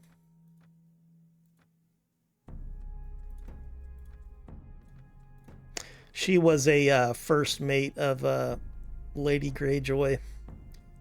And for the story of the mod, Lady Greyjoy sends her off into the world to learn how to be her own captain or something like that. So she's supposed to be really good at navigation and stuff. But in this rework, he screwed that up and it made it. He made it 0. You know, the developer. But in World of Ice and Fire, she has like navigation and all that kind of stuff, which is really good. It's basically like pathfinding on the water when you're in boats, because this, of course, uses Brett and Walla and Viking Conquest mechanics.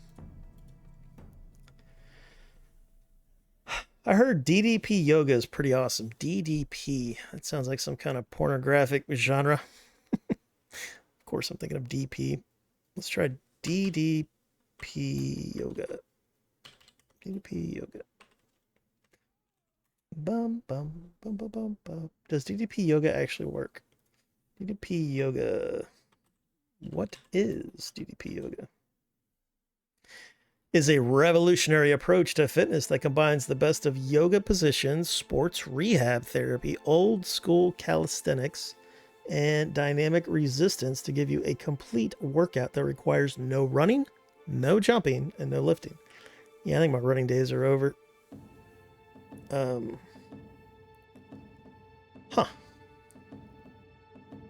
go to YouTube and see DDP yoga workout.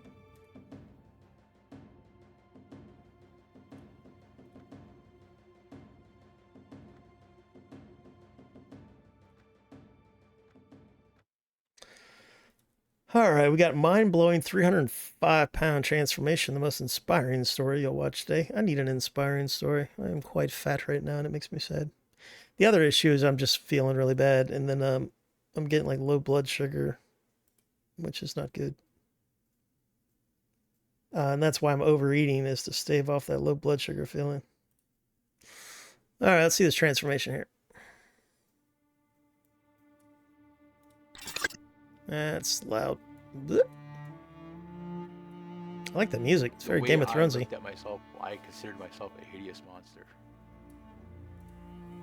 I figured it was because of how big I was and because I couldn't, do anything. And I considered myself human garbage. I was a monster. I feel you, brother. I don't think I'm human garbage, but I think hopeless. I'm like human. Would probably a good word for it. I was angry. A little bit of trash on the ground. I was extremely suicidal. Oh, well. I remember telling my friends that all my dogs were gonna outlive me. Those dogs were my joy. You hear that saying. Yeah, depression's a fucker, man. Any of you guys having dark thoughts, man? If you can, just open up to somebody. One day, Lucky got out of bed. I was always the first one up. So when she got up out of the bed and had to go to the bathroom, I couldn't control the situation. No. I was in so much pain. I was sitting there trying to roll myself to get out off the bed. Grabbed my cane, and I stood up, and I wanted to scream. It took me forever, and the poor dog, she was sitting there just bouncing. That's me in about 5 years if I don't change something. I finally got her outside, and I went to the window to watch her, and I became so enraged with what I did to myself. And Diamond Dallas Page, okay. I've heard of that, because Diamond Dallas Page was on some podcasts years ago talking about his yoga program, and then how he's basically saved lives, and then other wrestlers and other athletes or people, and not even just athletes, but like morbidly obese YouTubers, I think, have used Diamond Dallas Page's yoga. Maybe I should do that. The problem with programs like that is it costs, they charge a lot of money. It's like hundreds or thousands of dollars. So I would just have to learn what they're doing. Main thing I need to change is my diet and to get more active and to get some vitamin D through sunlight and all that kind of stuff. I cleaned up, dude, I literally haven't cleaned up my room in 10 years. I clean up spots of it here and there, but I've cleaned half of it, and then I dusted. And there's parts of this room that hasn't, because it's a big room and everything. I just kind of dust the parts that I touch, but now I'm actually dusting everything. And I got to put a new case fan in my PC because the bearings are going out in one of them. after only like 18 months. Looking at you, Antec. I bought another Antec so it'd match, but whatever. But anyway, I'm going to pull that apart, dust it, everything. Show me something, because at the end of the day, I'm done. I'm gonna take all these pills, and I'm gonna make sure I don't wake up this time. Shortly after, a friend of mine posted a story about Vance Hines, and I started watching it, and he started off walking. And I'm like, I can't do that. I can barely walk to the front door. And then that's when DDPY got into the story, because then I was like, okay, I know who Diamond Dallas Page is. So I started watching this, and I'm like, okay, this kind of gives me like I've seen that guy before. So I spent about a good 3 hours. Was he on Rogan? Just doing all this research on Reddit, YouTube, anything I could find. And when I found that you could start off in a bed and there's no pressure on your joints, I signed up that day, did my first workout, and then I realized, you know what, this is gonna work for me. I actually felt a difference in that first week. I was moving around just fine in the house, just doing bed exercises, and then I was able to get and start doing chair exercises.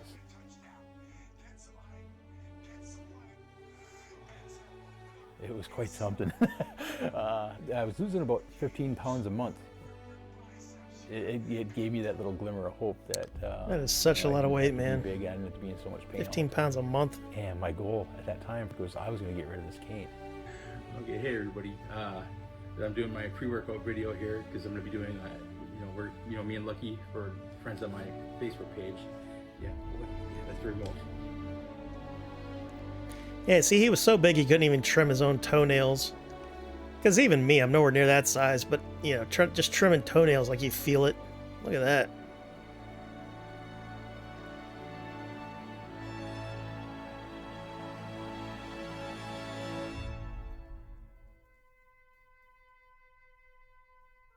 I knew our time was getting close. Boss fight. I figured I had until her 10th birthday.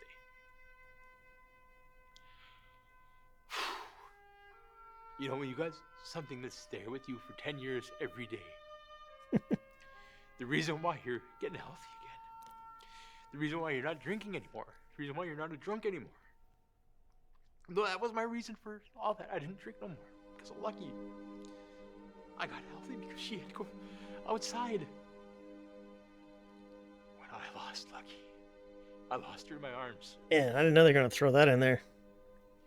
I didn't think I could come back from that. I love this guy, but this video can kick rocks. Pulling on the old heartstrings like that. Good job, Lucky. Oh, fuck you with that. I didn't quit doing DDPY, though. I did not quit. I did not quit. I had no strength. I had nothing in me. I tried. That's got to come for something, right? I know I gotta keep pushing forward. That I can't do. That's the one thing I can't control. I can't control everything around me, but I can control myself. I can control what I do. I can control where I want to take myself. It's not just about weight loss. It's about changing your entire life, helping you own your life. And Ken was someone that we had been watching for literally years. That's really cool, man, but lay off that plastic surgery. It's not good for you. A little bit here and there. Don't go full plastic surgery, though. You just got to keep putting one foot Never in go front of the full other. plastic surgery. I learned that not only am I positively unstoppable, but I am positively unbreakable as well. It's one of my favorite traits in State of Decay, too. Always find it unbreakable. I never for the life of me ever thought I'd get down here. Yeah, goosebumps. Got 'em. It was a shirt that I was photographed in without me knowing about at Christmas time of 2018. And I would have been pretty upset if I would have known somebody was taking a picture of me. The picture was given to me later. Oh. Oh, wow.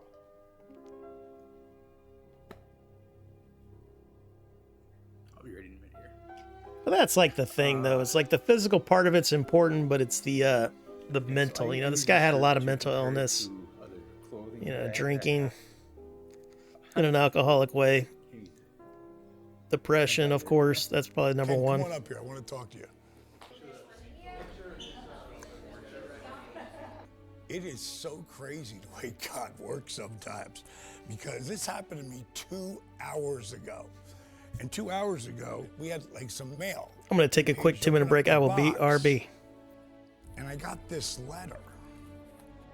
I knew it was a shot in the dark to send Dallas a box. I really didn't expect to hear back. If we were to put all of our core values here at Nubia, seeing what Dallas does day in and day out of helping people who are at the lowest of lows and inspiring them to invest in themselves and become better, what if we gave away a smile to somebody in that community? And the letter says, "Dear Dallas, we have a mission to make this world a happier place, and people like you and your company really show the world how to lead a happier, healthier lifestyle. We want you to choose a member from your DDPY community. They want to give you back your smile." Wow.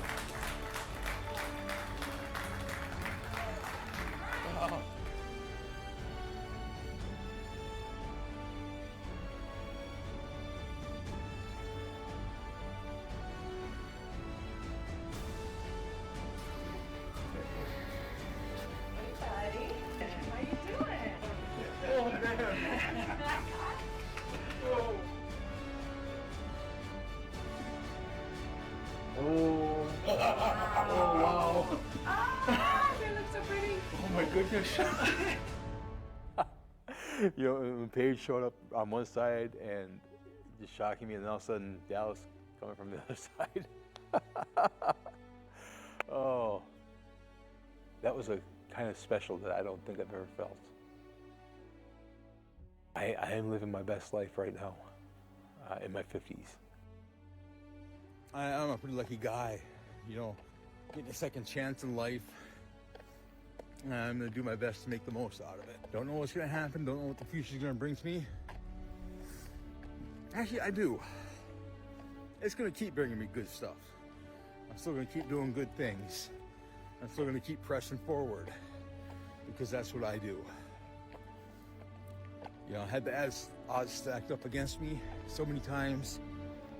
Look where I'm at now. It's awesome. That's all I gotta say. But I want to thank everyone for all your support and, you know, all the love you guys have showed me. It's really, really appreciated. So, you guys have yourself a great day. I'm going to enjoy the rest of my walk. I want people to know you can always change.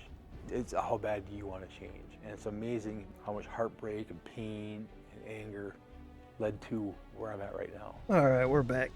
So if I can change, anybody can change, right? You make... That guy looks familiar. Was he an ex-wrestler?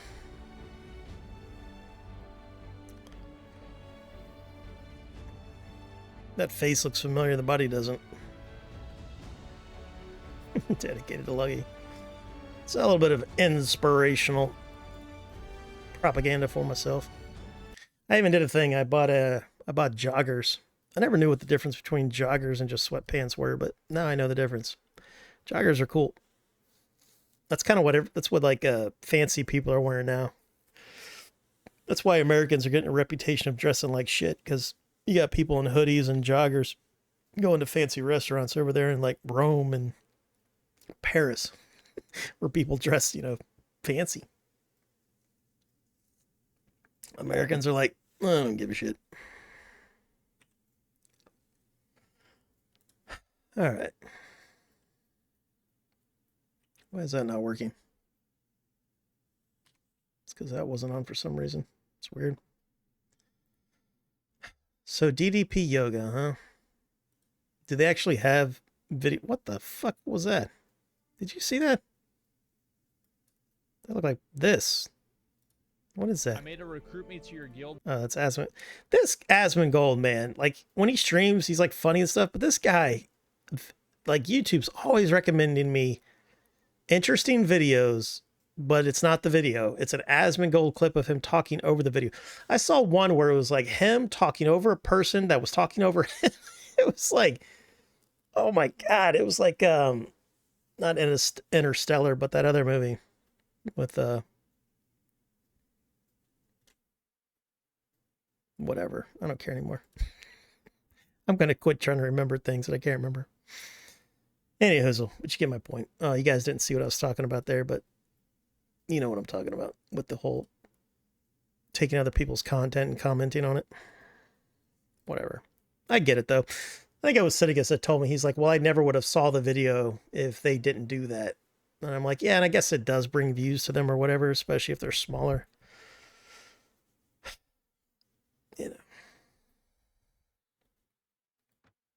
But anyway, I bought joggers in large, you know, because I've got a large waist right now. And hopefully they will be my fat man pants. Because I've got all these clothes that I haven't worn in years, can't fit in them anymore, so I bagged them all up, taking them to the, I don't know, Salvation Army or something like that. Bum, ba-da, bum, bum, bum, bum, bum.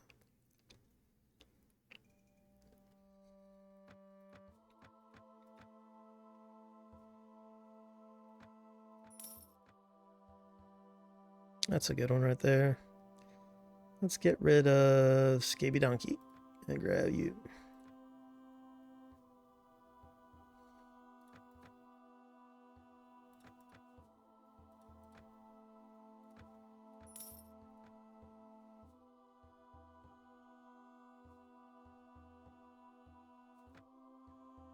Well, I don't have any money. I already did that. You don't want to sell too much in one place because you start to lose money. Zondo, huh? How much money do I have? I don't think I can afford Zondo right now. I do like that he's got like proper kit now, though. In the vanilla version of this mod, he doesn't have proper kit. And they're also extremely expensive, hiring your companions like everything else in this mod.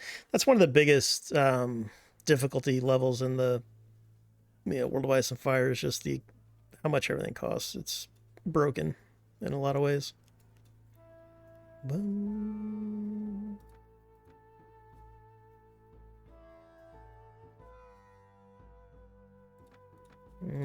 They're not giving good prices here.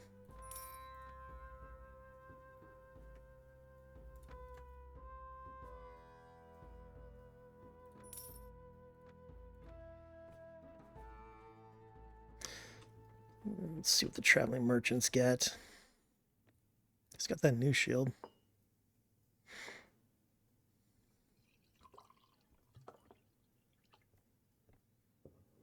Nothing for us. I like this helmet. I do believe he added a new troop tree for the Krakens, and they wear this helmet.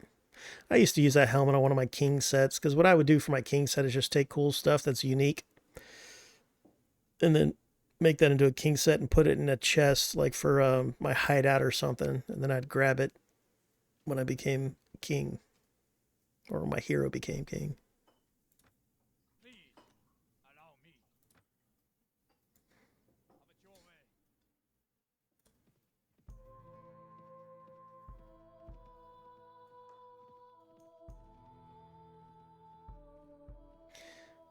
I also don't like archers in this game. The AI hesitates too long when they draw their bows.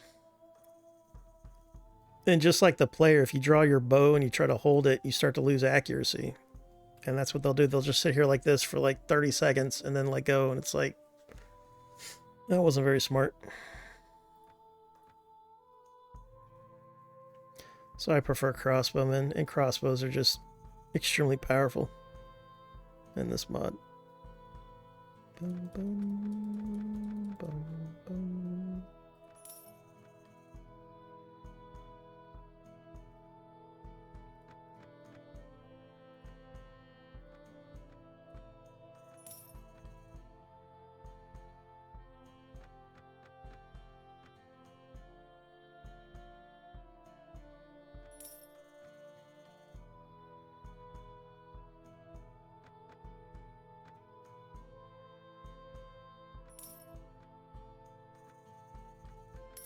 All right, let's do a tournament. We haven't done one of these in a while.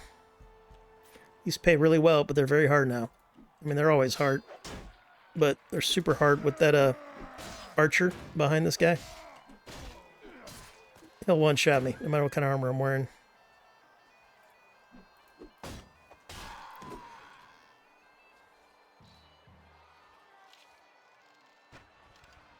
A lot of warbanders don't know this, but you can control your guys in tournaments. So just use your captain commands and tell them to hold, charge, all that kind of stuff. Trying to unhorse them. Nice. Those rune knights are really tough as well. This guy right here. Runestone knight.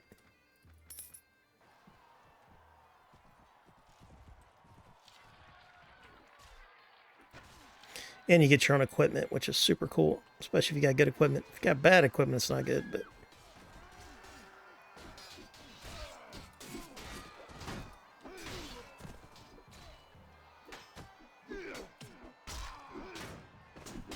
I like this big guy right here. What's his name? Yeah. Gogor the Giant. He's in the books, I believe.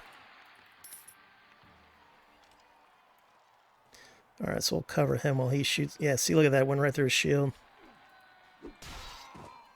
Dude's dangerous. No, you sit right there, dude. You don't have to charge in. Just do your thing over here. Boop.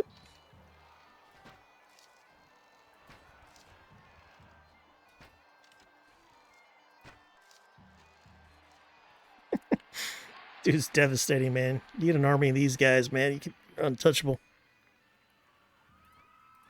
But I'm definitely going to look more into that DDP yoga. Thanks for reminding me about that. It's been years since I saw him on a podcast talking about that. Because he basically, what was it, Jake the Snake Roberts was like one of his first people of fame that he got to do it. Because if you don't know, Jake the Snake Roberts was really bad into drugs and his body was breaking down. He was dying. He was one of my favorite wrestlers when I was a little dude. I remember that one where like Earthquake, I think it was Earthquake, one of the big fat guys like sat on his snake and killed it. That was part of the storyline. That's hilarious. He did his his move, his earthquake, whatever the hell he called it, where he would just like sit on you. I forgot how funny that stuff was, man. Because when The Rock was still wrestling, I kind of got back. I didn't really get back into wrestling, but I would just watch The Rock do his talking parts because it was funny. But I aged out of the actual, watching the wrestling part of that. This guy could just 1v2 these guys, can't you? He's basically doing what the player does.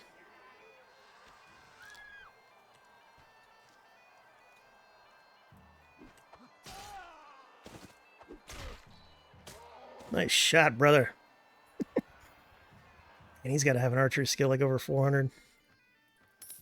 And a very powerful bow. Oh, weirwood bow. Luckily, he wasn't using... Actually, I don't even know if you can use that bow on horseback. I think you can. So we just made 20,100 silver stags. Let's go see if we can flirt with one of the ladies. Because our hero is not married. Are you good this patch? You are good. Nice. You're a good man. A lot of honorable lords in the Riverlands. They're really good to recruit. Not you, though. Oops, sorry about that. A little bit of PTSD. My guy throws punches sometimes on his own. Nothing I can do about it. Ooh, Vance is a good guy. I don't think Vance is usually a good guy. He has no fiefs, huh?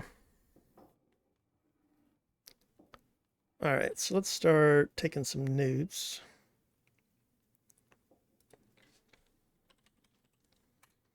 Can I copy paste images in the notepad? I don't think so, right?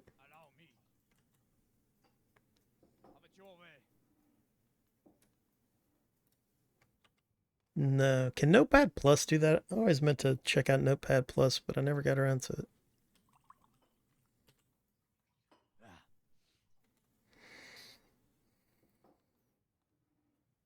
War will be the end of us all. Good fortunes to you, my friend.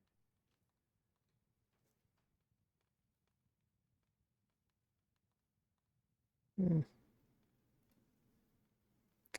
Let's try the newest version of Notepad++. See if I can do what I want to do there. I know I could just use Discord. Like I have a Discord channel just for like pasting images and stuff.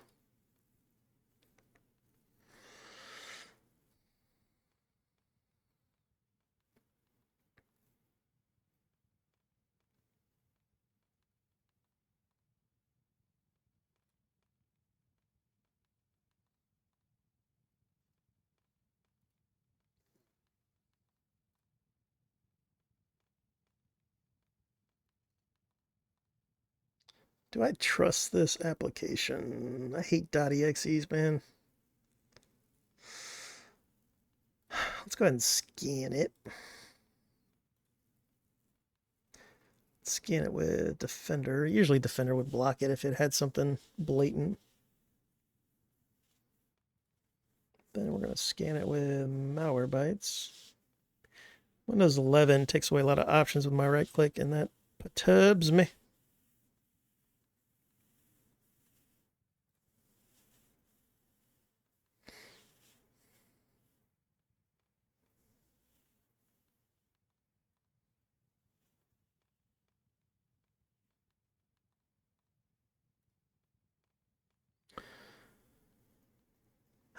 Death Dealer posted his "Here's my bird in small land." Okay, so it is like a it's a big old bird. Are you still here, Death Dealer? That's a crazy looking bird, man. That just looks like a full size bird, like a real life bird, but twice the size of Death Dealer's hero. If you go to my Discord, just under gaming, I have a general chat. Just that's where he posted it. Looks really cool.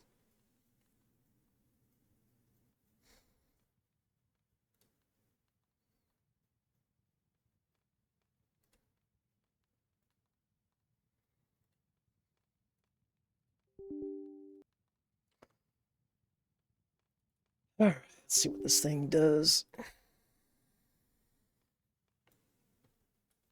English. Over here, you.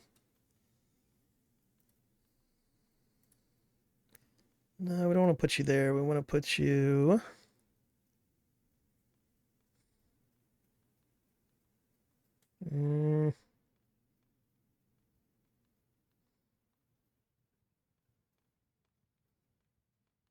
Yeah, that'll work fine.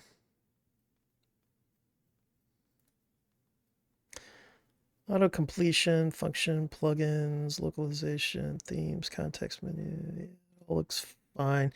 You always want to look at that kind of stuff because they'll install a bunch of bloatware, some of them. But if they have bloatware ready to be installed by default, I don't download whatever program it is. I find something else. Because you can't trust somewhere that does that. Don't use that. Enable the option to make it. Yeah, don't use that. Create shortcut on desktop. Yeah, sure, for now. Install. Little lightweight guy. Run Notepad. Finish. Yes, please. Thank you. All right, Notepad. Can I do this? I want to go with a new one. Is that Alt or Control T? No. All right. What's the hotkey for you? Space. No, I can't do it there. That makes me sad. I still wanted to check it out, the Notepad++, but all right, we'll use Paint.net then. Paint.net lets me do such things.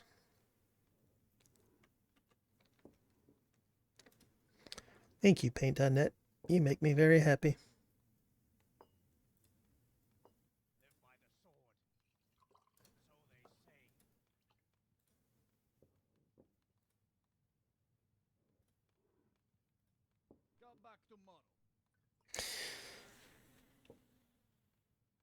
That's Illustrator. Yeah, that bird's super cool. I'm gonna have to look into that game. That game looked like I'm looking for a game like that, like just a relaxing, cartoony adventure MMO type game. Yeah, I was looking at that. I played the beta of that Palea. That's not for me. It's not as good as I thought it was. And I thought Palea was like a new game. It's been around for a long time in beta, so it's not for me. I'm also going to go through something soon. Just not sure how my tailor. Wait, what? I'm also going to go through something. So you mean like weight loss? Just not sure how to tailor my workouts to what I want to accomplish. Eating healthier isn't obvious. That's number one for me. I eat like hot shit. You know, I order takeout all the time. I eat fast food all the time. You know, I'll eat fast food like daily. You know, it's just like, you know, I eat what I want when I want. I mean, I'm not morbidly obese, but I'm definitely like obese by the BMI, whatever. But there's bodybuilders that are obese by that dumb thing. It's all about feeling better on my part. You know, I want to get more limber, or as, you know, limber as I can be. We should do that, Brandon. We should do a weight loss thing. You know, we can even bring in our Twitch people if they're into it.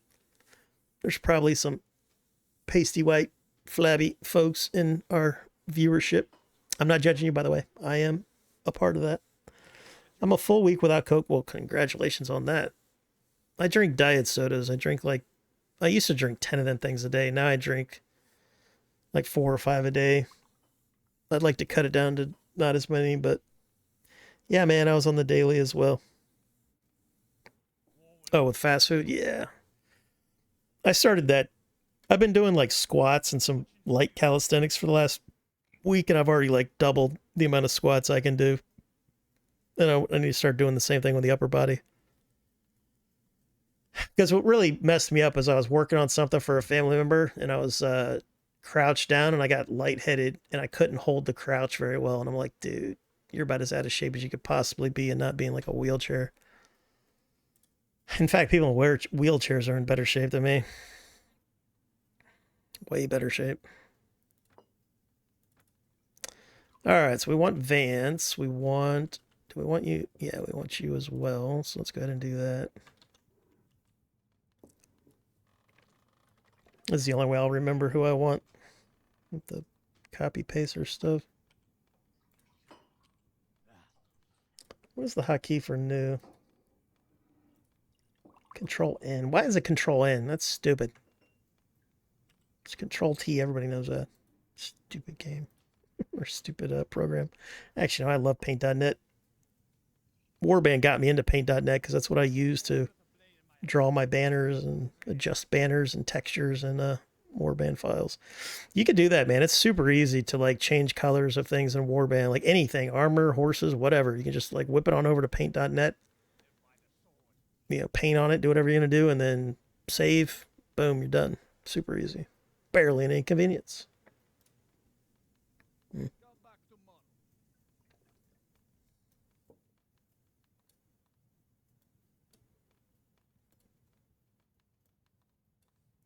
Let me move my Paint.net stuff on the other monitor. Thank you. All right, who else do we want here? This guy, Piper.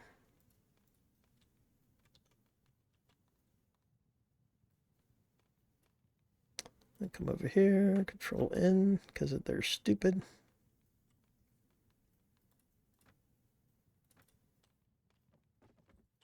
I think you're a companion. Yeah, he's a companion. In this mod, companions have their own, or NPCs have their own companions, you know, the lords and stuff.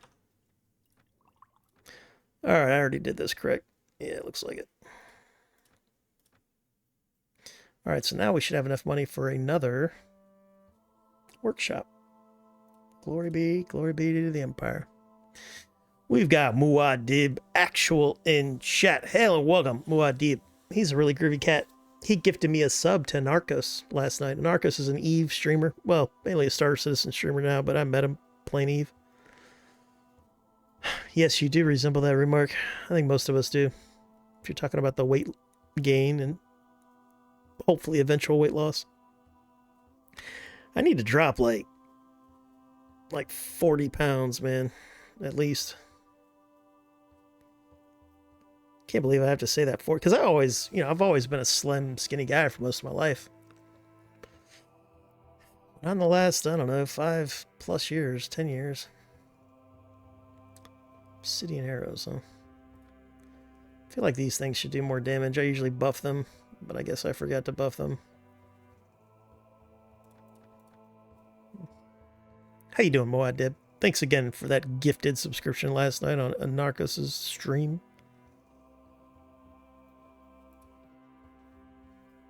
You guys gonna play Star Citizen tonight?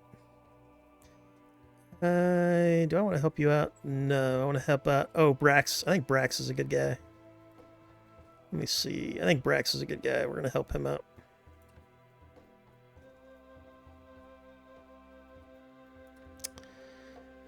Alright. I don't have a ton of troopers, do I? So, infantry, spearmen, do forward 4 times. Give us ranks. Spread out. Actually, I don't need spread out, do I? I'll just do ranks with that. Archers, you're gonna go forward twice. Nope, 3 times, lady. Nope, twice. Once, actually. Give us ranks. Cav and captains are going to spread it a lot. That way they're less likely to dismount. Same with the horse archers, actually. Yeah, spread them out. And then if I tell them to do ranks, maybe they'll be less likely to get stuck and dismount. Yeah, let's try that. You know what? I might actually do fall back 10 as well. Maybe that'll be even more likely to not dismount. I never use this normally. This is like, for some reason, I got a bug when I was testing 9.0 earlier before I started streaming. I was testing this out because I never use these things. Dispatch orders. Alright, planar attack. Already. Oh, what the fuck? Fine, I'll do it again. I don't care. Forward 10. This is probably why I never used it before. Archers, forward twice. Well, actually, once. Ranks. Or no, okay, so it did save it. What am I talking about? It saved it here. I was looking over here. Alright, so forward 10, forward 10, 4. Spread out. Yeah, spread out, and back. Maybe that'll change it up. In fact, let's do it like this. Let's do captains back 4 times. Horse archers, because I can't tell them to go side to side, I think. Yeah, let's go back. Or no, stop doing... No, none there. Spread out is what we want there, right? Yeah. Nope. I'm screwing up already.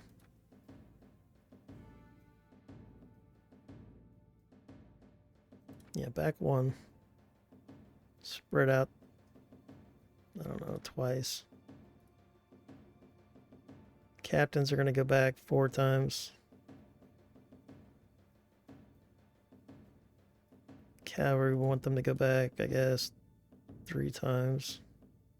Yeah, 3 times.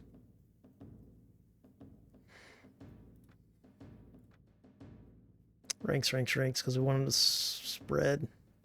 Dispatch orders. Enough planning time to battle. Nice. This is all like Breton Wall of Viking Conquest. Alright, let's see what that does. It's my battle size, by the way. 533, nice. I would never do that. I played at a battle size of 300 before WSE2. They look to be doing what they're told. Now you can do, what I normally use is like the F keys to save my formations and stuff. That works better than what I just had before. I think that was Viking Conquest. Breton Walla, I think, used that menu that I was just using.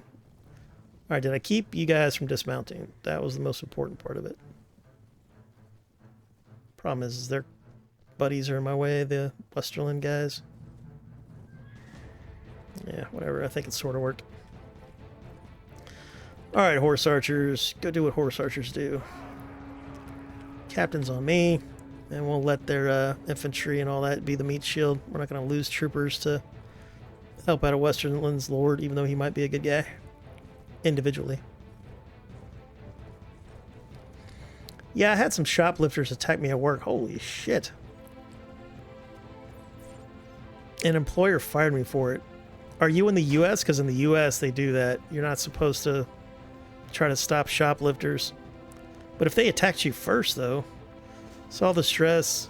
I lost 30 and figured I'd get back on the bandwagon and continue the trend. Dude, I'm sorry to hear that. That sucks, man. I just saw a post on Reddit a couple weeks ago with a very similar story. You know, there was like a customer who was a criminal, and the employee kicked the snot out of him or whatever, basically defended themselves, and then got fired for it. Because corporations don't care about right and wrong. They only care about litigious stuff. They only care about getting sued. So like what happens is the bad guys can sue the company and, you know, lose millions or whatever. So they just automatically fire anybody. But were you trying to stop the shoplifter, or were they just attacking you? Oh, I didn't see that halberdier. That's a problem.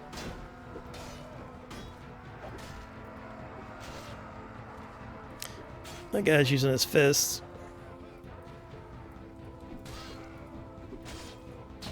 Ouch. A lot of broken weapons in this formation.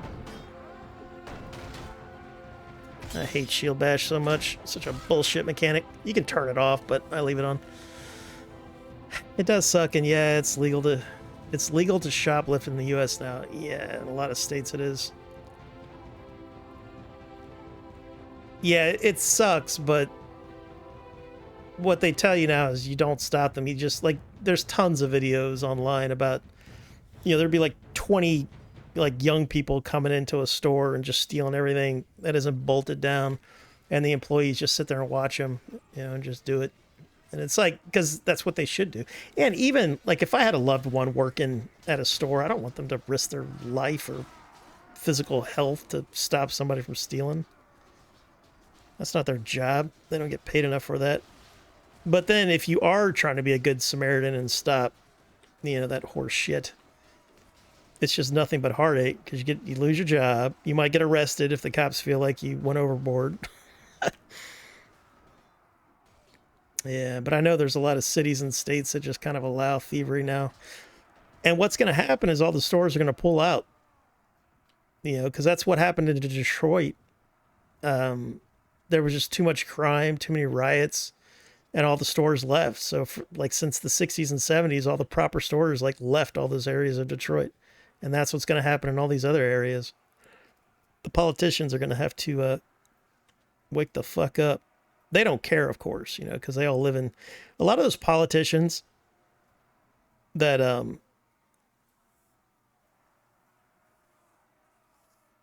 get elected in those states and those local governments, they don't even live there. So, like, their people live in a shithole, and they live in a better zip code, you know, with less crime in a mansion. But yet they keep okaying these policies that are destroying their economy, their fucking everything. But that's because politicians, you know, you don't even have to go to college to be a politician. All you got to do is get on TV and get the right millionaires and billionaires to back you, and then boom, you're a fucking politician. You know. Tell you what, though, if I lived in one of those cities or states, man, I would seriously think about picking up moving. Are you okay, though? Like, did you get hurt in the altercation? Because if I was you, then I'd sue them. Fuck them. Uncle Filth used ad permitted term bite me in the ass. Thank you, Uncle Filth, and welcome, moderator extraordinaire Uncle Filth, who's going to start streaming once he figures that out. Well, it's a legal case now. I can't say much. Yeah, right on. I'm with you. Don't need a Twitch comment to bite me in the ass. No, I'm with you. That's smart, actually. Hopefully you've got a case going as well. And I am enjoying that lurk, Uncle Filth. You can lurk all you want under my desk. I see you down there. I see you, Uncle Filth. I thought I told you not to use that phone.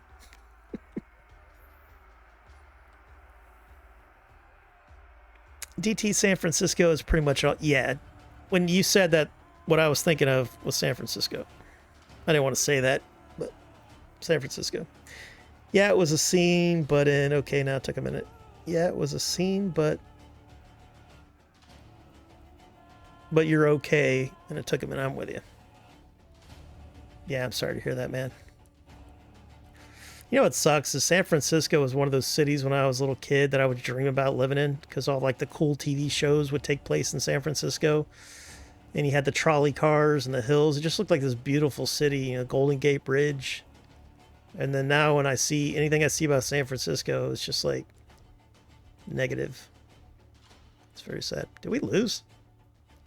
How the hell did we lose that? I thought we had them outnumbered like 1,000,000 to 1. I think I chose the wrong side or something.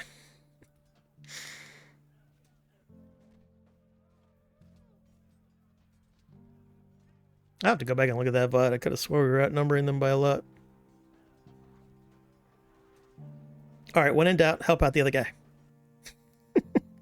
No, we'll help you out. Now we'll win the battle. How much renown did I lose for that? I only lost 2 renown. That's not too bad. This game likes to take all my renown. Yeah! That's how you do it in medieval combat, man. You lose a battle, you just join the other side. That happens so many times in history, it's hilarious.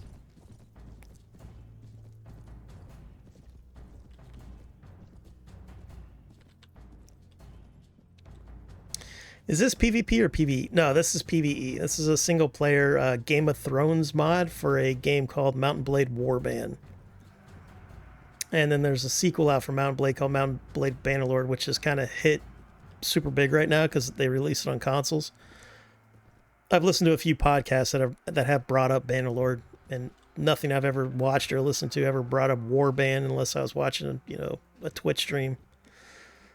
But it's a medieval battle simulator to where you're like a general in the field.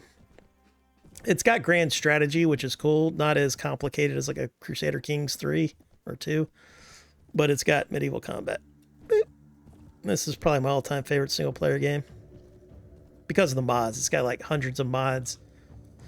Like I've got well over 7,000 hours in Mount & Blade Warband because of the mods. I probably got close to 8,000, but a lot of my hours aren't counted because I was using this thing called WSE2, which improves the game engine. Ah, yes. That was a close one, wasn't it, Lord Creighton? Forget about that part where I was on the other side at the beginning, but alright. Free prisoners. Yay. Aw.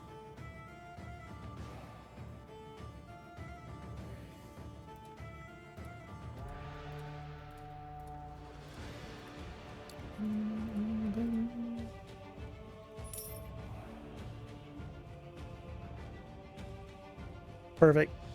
That's what we were trying to do the first time. We've got Kung Fu Master Bud as a first-time chatter. Everybody hail Kung Fu Master Bud. Good to meet you. I have a question. Sure. I have Gecko Kuyo, but I want to download the patch. How do I do that? Are you using Steam or are you using ModDB or Nexus? Welcome back, Sir Baron Grey. Welcome back. Looks like he failed on his diplomatic mission to whoever I sent him to.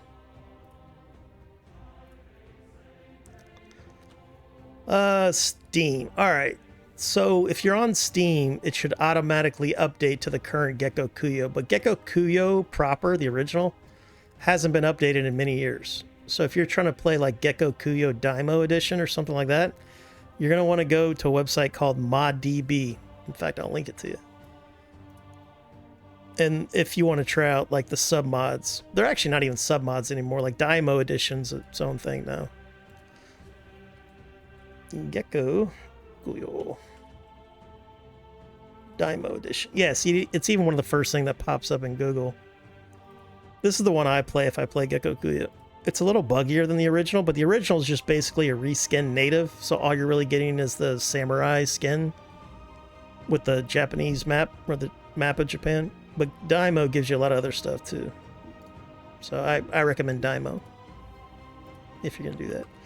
But your Steam automatically updates your mods if the mod developer sets it up. But some mod developers, they might only release a patch on like ModDB, or they'll release it on Steam, but not ModDB. So if you're a big fan, you just kind of want to join their Discords and follow them around, poke them in the back, be like, hey, when's the next patch going out? I get PMs all day long for World of Ice and Fire. I'm not even a proper dev. I just admin their stuff, and I make videos on how to do things every once in a while.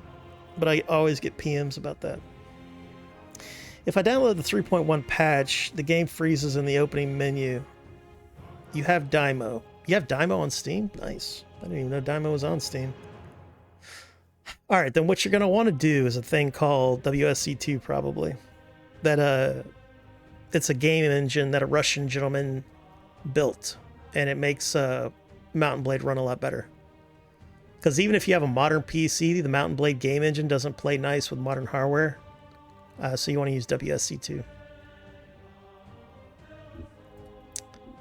Which is a whole thing. So let's go to Mountain Blade WSC2 forums. So you're going to want to go here. Well, before we do all that, let's mute this for a second. It's very loud.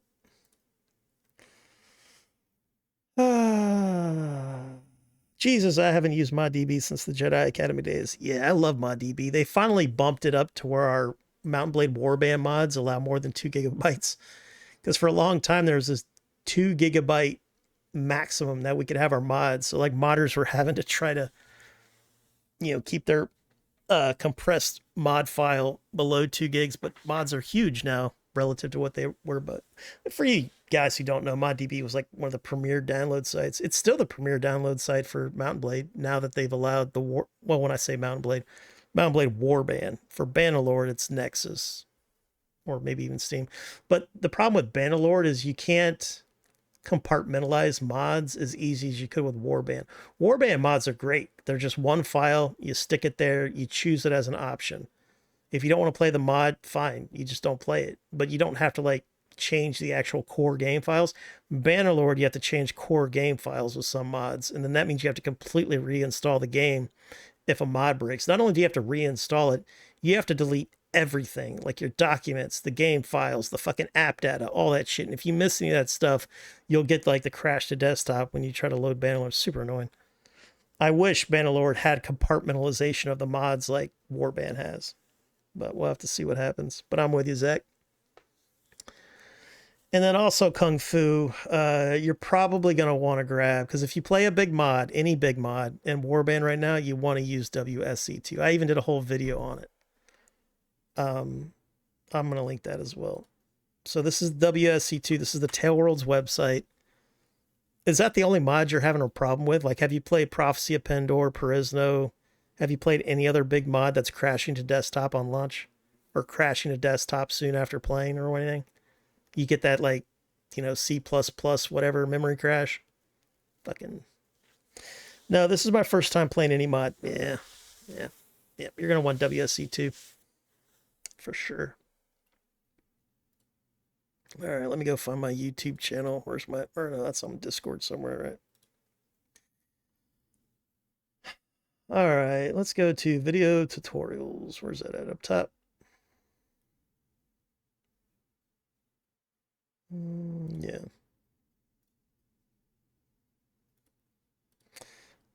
And then here is how to install WSC2 into your game files.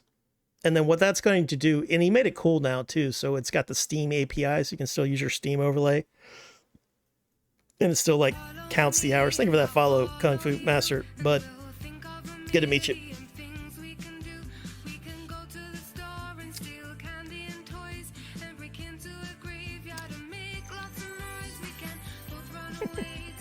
Love that song.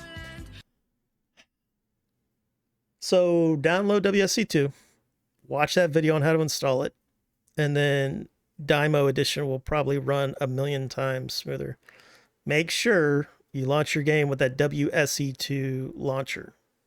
You'll be all right.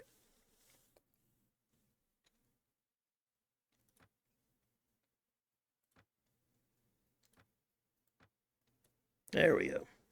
Also, when you use WSC2, do not use sound inoculation. Don't use any of that. It'll ping your CPU. Well, one core of your CPU, which is all this game uses, which is one of the reasons it has problems on modern machines. Return the game. Dymo Edition. Save and exit. Did I have a campaign going for Dymo? Whoop. All right, let's move you over here somewhere. Get out of my way. And then let's launch WSC2. That. Oh, incorrect roll. Alt F4. Ugh. And never listens to me. Why doesn't Alt F4 work? Do you guys remember back when Alt F4 always worked? Now it fucking only works like 30% of the times. Bullshit. Does this require a high-end PC? No. But the big mods make you think you need a high-end PC because it doesn't run well on modern machinery. Like, what are you playing on? Are you trying to play on like an old laptop or something? Even an old laptop. That's why I've got so many hours in Warband, the mods. And I had a 2013 laptop without integrated graphics. Or no, with integrated graphics. Didn't even have a graphics card. I had an APU from AMD that I bought in 2013. It was like mid-level. And I played Warband and EVE Online on that for years. But no. You might have to lower some settings if you've got like an ancient PC, though. I don't know. It just depends. Like, some people will say that they've got a low-end PC and then they've got like a 3060 and an i5 11600K. It's like, that's a pretty good PC.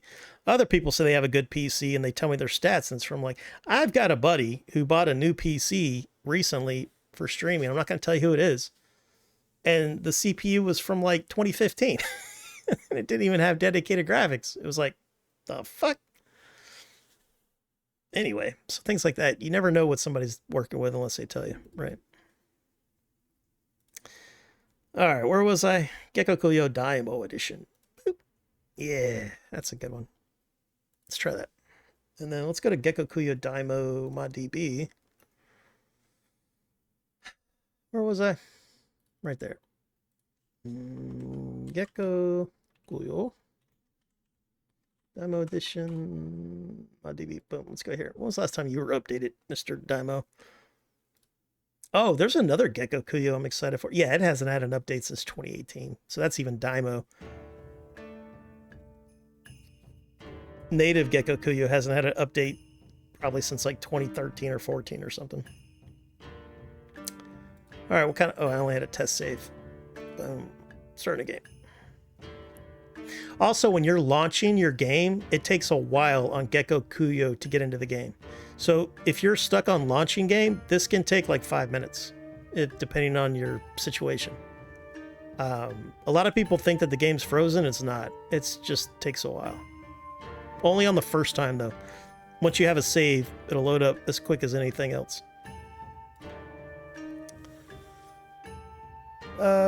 This gaming PC is... yeah, dude. 1060, you're golden. 1060 is like overkill for Warband.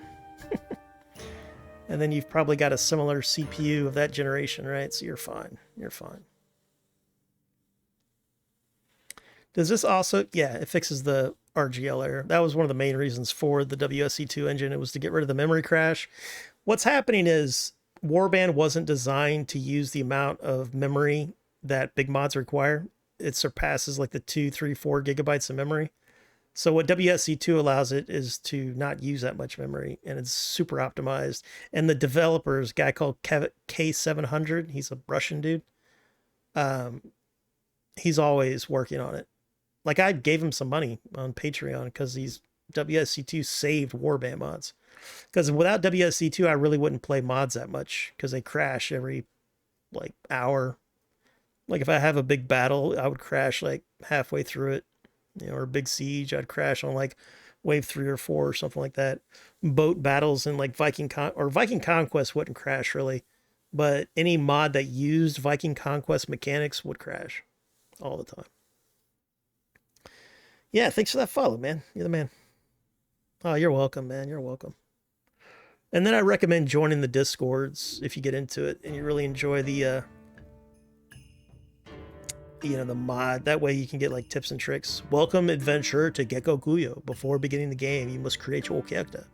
Remember that in the Sengoku era, war and politics are usually dominated by male members of the nobility. That does not, however, mean that you should not choose to play as a female. The native Warband had this too, like a misogyny, but it made the game harder. So like a proper hardcore playthrough, you'd always want to play as a woman. It wasn't that much harder though. It just meant like the initial diplomacy was a little rockier. Anyway, continue. All right, we're gonna play as a male. We're gonna be born as... All right, who was our father? Our father was a man of the people. He was an Ashiagaru, peasant soldier. As a child, your family scrabbled out a meager living from your father's stipend as a retainer to the local lord. It was not an easy existence, and you were too poor to get much of an education.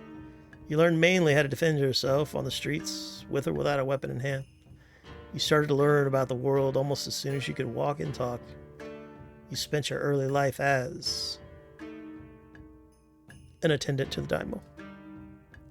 As a boy, growing out of childhood, you were sent to live in one of the castles of the land. There, your first lessons were in humility, as you waited upon the lords and ladies of the household. But from their shogi games, their gossip, even the poetry of great deeds and courtly love, you quickly began to learn about the adult world of conflict and competition. You even learned from the rough games of the other children, who formed cliques and fought amongst themselves under the noses of their elders. Then, as a young adult, life changed, as it always does. You became a monk Buddhist at a temple. Fuck these nobles and their politics. We're gonna go be a Buddhist. But the distinction, well, during the Sengoku period, there were some badass monks. In fact, like the baddest assest of all monks, were during the Sengoku period, the Ikki-Tikki, or whatever the heck their name was. They were like super militarized Buddhist monks, which is funny. Anywho, though the distinction felt sudden to you, somewhere along the way you became a man, and the whole world seemed to change around you. You found yourself as a monk in the temples of one of the great sects, where you recited sutras and practiced self-denial. But not all your lessons were about rituals or enlightenment. You may or may not have joined in with your fellows that roam the land as a warrior monk. However, you certainly were able to observe how a spear is handled, or how a despairing townsman or peasant could be persuaded to take up arms against the samurai. I got a feeling that's what we're going to be in this playthrough. We're going to be an Ikki-Tikki. But soon everything changed and you decided to strike out on your own as an adventurer. What made you take this decision was... Ooh, what happened? Alright, so we were a Buddhist monk. We've smoothed with the nobility, and we're from a working class soldier man. A poor peasant man that, was in the armies of his betters. Personal revenge, loss of a loved one. Our hero fell in love with a young lady. Their affair was short but sweet. Neither one of them had the means of making a life together. And something horrible happened. I won't go into it now. Because I, as a three-eyed owl, I can see the future, but it's always in flux. But personal revenge is on the mind of our warrior Buddhist monk. Only you know exactly what caused you to give up your old life and the three-eyed owl. Still, it was not a difficult choice to leave with a rage burning brightly in your heart. Paladin playthrough. You want vengeance, you want justice. What was done to you and her cannot be undone. No, it can't. And these debts can only be paid in blood. For this land is ours, I will have it with fire or blood. Become an adventurer, ride your destiny. Realistic, no quitting without saving. Never do that, by the way. Save, lots of saves, because you can get file corruptions and stuff. 12. Agility. Ooh, these attributes suck. Alright, 1 int, rest agility. Let's do Power Strike. We're going to be Power Draw. 1 horse archery. We want prisoner management. Pathfinding. Spotting. Power draw, we'll do horse archery later. Archery, let's get that as high as possible. And then we're going to call this one.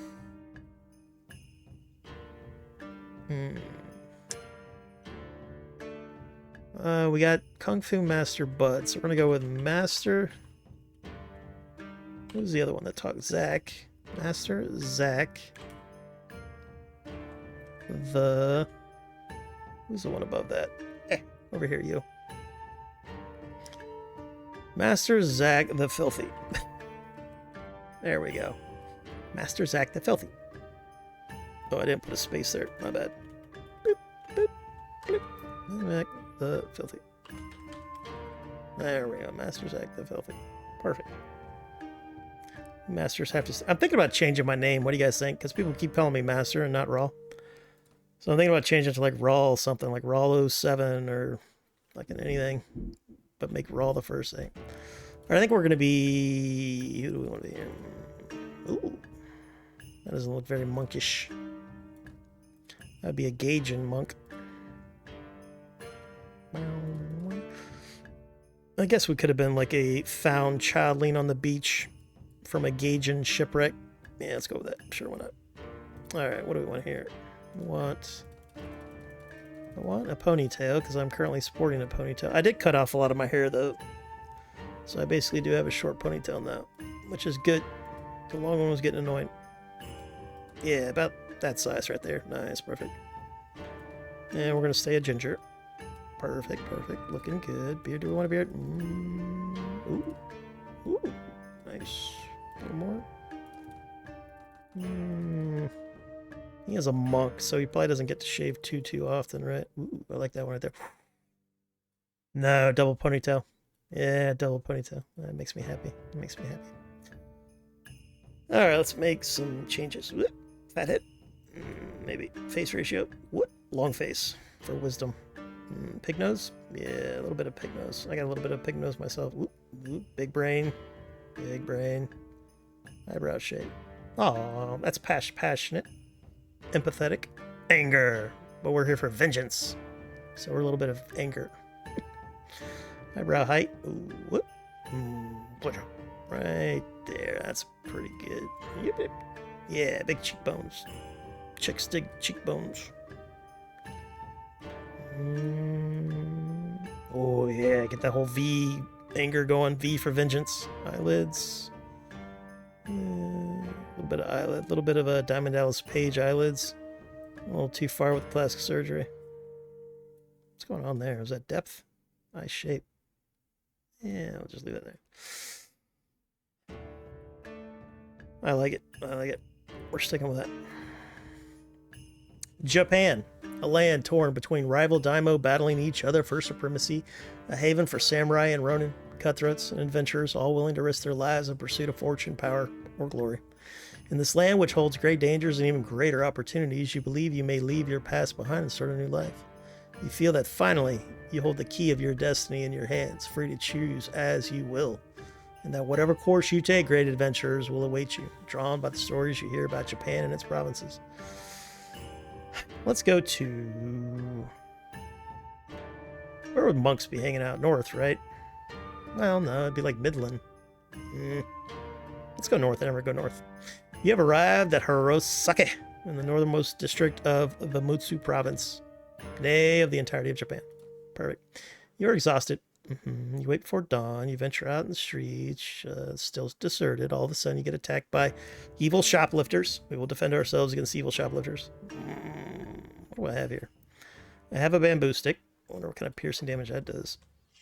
This probably does blunt damage. I think that's a metal bow. What do it? Blambo! Sneaky, sneaky. Master Zack the Filthy. We'll have none of that. Greetings, you. Ah, this guy's like, wow, you beat him up. Good for you. I've got a mission for you. And we're like, okay. We will do that mission. This is the same mission you get in Warband Native, you know. Let me explain my proposition. I've got a lost brother that's not really my brother, and bandits took him or something. I don't know. Can you retrieve him by yourself? Sure. You take 5 men with you. Copy that.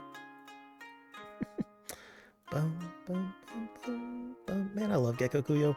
Alright, let's do battle size and all that stuff. Battle size, max out 150.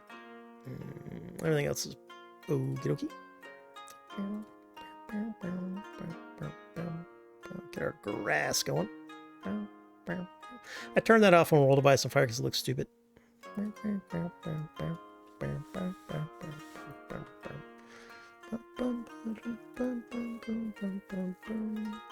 I like the 12th century samurai era more. Whoa, but this era was so fascinating. The Sengoku period, man.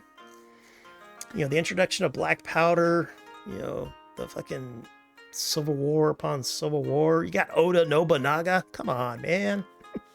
But I know what you mean. 12th, 13th century was interesting, like the Mongol invasions. Well, invasions. Fucking hurricane took them out. There's a lot of interesting. I mean, every century usually has interesting periods, right?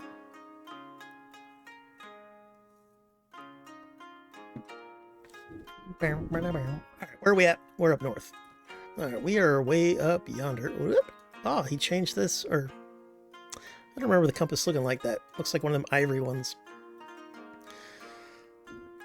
So there's all these cool things that Daimo introduced. So like these things right here, you can kind of take over. They're not a part of a proper faction. They're kind of their own thing. And if you like conquer them, they can be your own personal little village. But it's not like an actual village like this thing. It has different options. And their troops aren't very good. I'm about to get a really bad thunderstorm because I live in Florida. So if the stream goes down, I probably lost power for like half a second or something. Alright, so we're going to recruit some badasses. How much money did they give me? 150 mana. Alright, that's not a lot of money. What is that? Oh, I got a book. Nice. Well, let's read that. Can't. Take action. Select a book to read. I would like to read that. Thank you. Perfect. The other cool thing about this is I can recolor the faction. So if I can't read a color's faction because it's too dark or whatever, like this green's a little too dark. It's kind of hard to read it on a green backdrop. All these are really good colors. You can read them. These, no, that's good color. Good color. This is Oda Nobunaga's clan, Oda clan. And then, of course, we all know the Tokugawa clan. These guys were BFFs during this this particular war that's going on. That's why they won, actually, because all the other clans they didn't want to make friends. They just want to conquer everybody. But the main reason Oda Nobunaga was so successful is because he had another clan that buddied up with him. Nagasaki. All right, these are all good colors. I don't have to recolor them.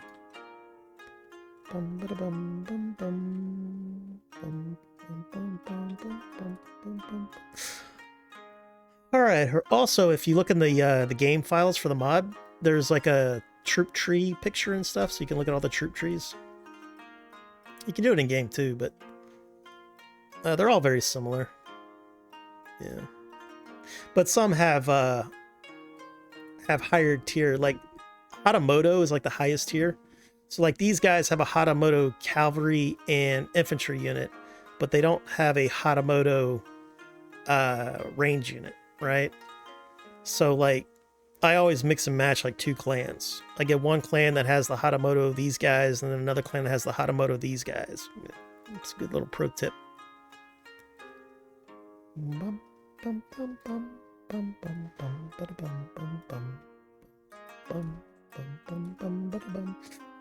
Not Raw. You know what? That's a good name, Zach. Not Raw. But then people will call me Not. You know, if I don't put Raw in the beginning, you know, yeah, people would just be calling me Not.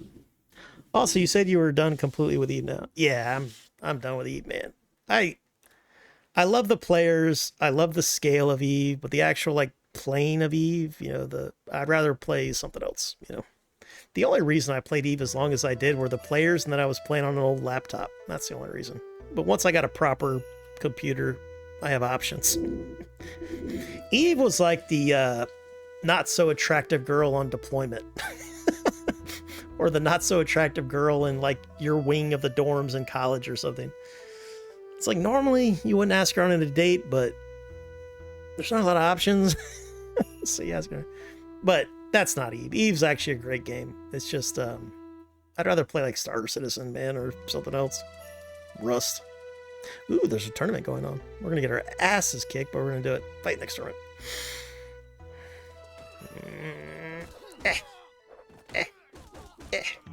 Man, I'm so slow. So slow. These tournaments are so much fun too. Yeah, much more fun than a lot of warband mods. All right, we're not gonna bet though, because we're probably gonna lose. Shit, I don't have good stats here. Yeah, we're gonna lose this.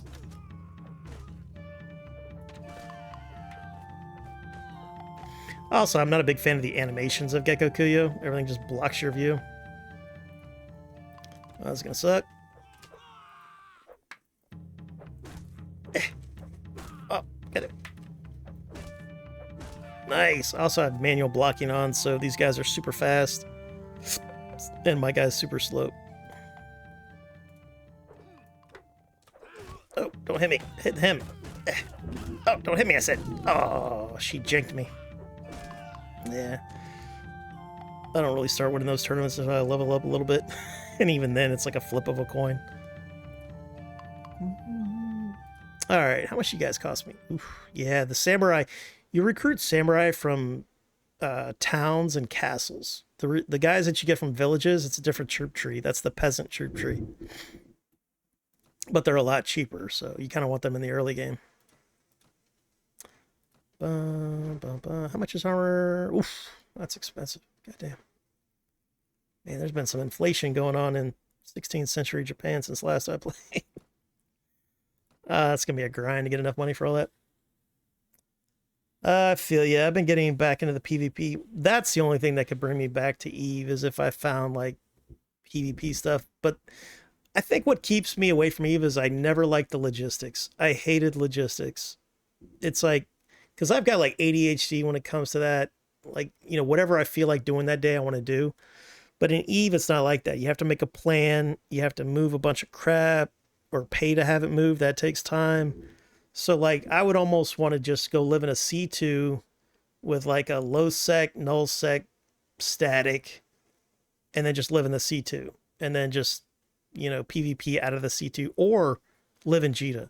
I think if I came back, I would just live in Jita. But I'm also not rich in game because I gave away all my wealth and, like, my capital ships and stuff. So I'm probably only worth, like, $1 billion ISK, maybe, liquid. And then I'm probably worth, like, I don't know, 10 billion if I go and grab all my assets. It's all over the galaxy.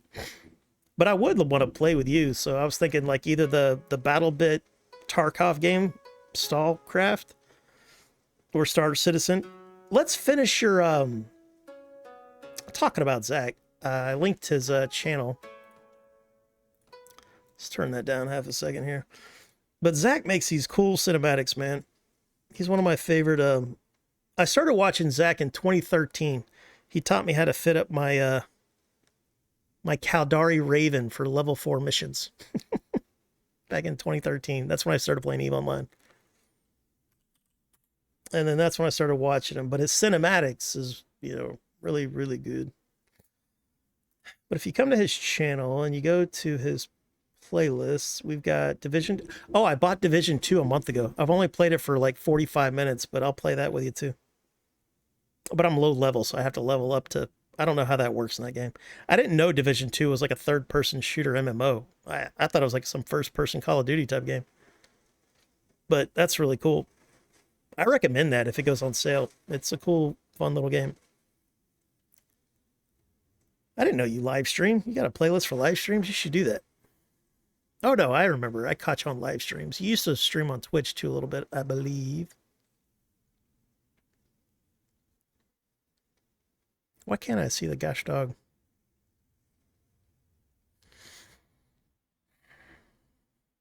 I know there's a playlist that's just... In fact, I've got it saved somewhere. Let's see if I can find it there. Star Citizen Cinematics, that's him, right? Yeah, that's it. Bam. But you've got an unfinished series here. Bleep. Blimmo. Debt Dealer says, shouldn't you change the title as this isn't Ice and Fire? Well, it's still Warband, right? I mean, this is like, what, the third or fourth mod we cranked up today? But you're not wrong, Debt Dealer. You're not wrong. We're just going to call it Sir Raw plays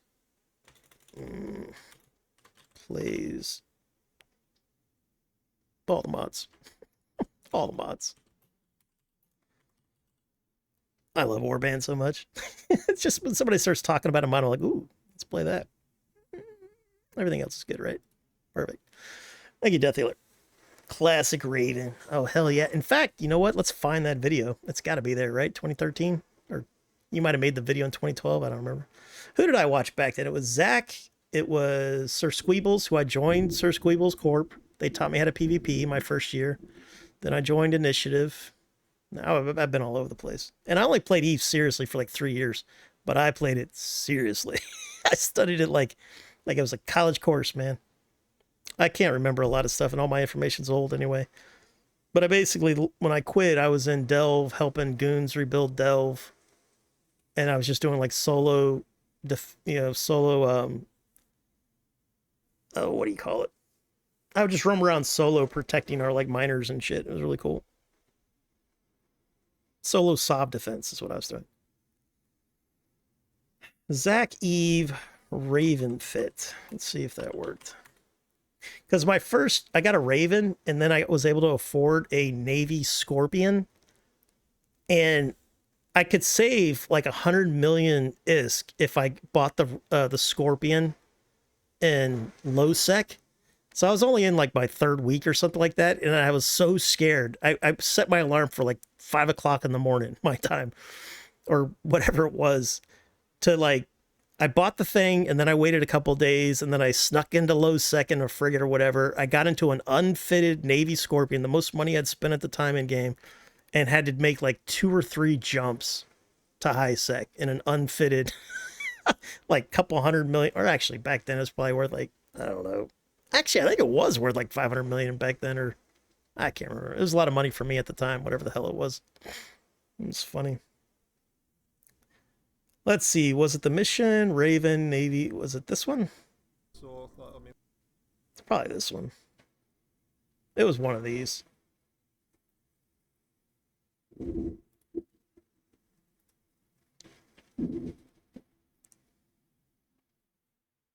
But this was like my introduction to Zach. If it wasn't this one, it would have been one he made like right before this one.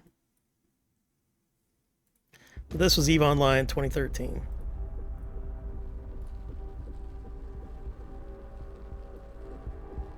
boom! What's going on, guys? Boom! My name's Zach, and today we're going to I remember that guy. 2 iconic ships in EVE, which is the Raven and the Raven Navy issue. Best known for PvE setups, also really, really good for PvP, especially now since it's got an extra mid slot for that tank and stuff. So, but today we're going to be trying to focus on PvE. I've had a lot of questions. I think you burned out of it with the patch changes. Like, what's the best I won't do fit? this to you, man. I hate watching my old content too. I cringe so hard my balls suck up into my body. That's not the one we were wanting to watch anyway. It was where's my playlist? This, that. I must have fucking closed it. No, incorrect. I made a recruit me to your guild video. What do you? Go away. You go away. All right, playlist. Show more. Show more. No, that is incorrect. Wrong. That's it. So let's go down to his. This is his favorite ship in the game, I believe. The Saber, right?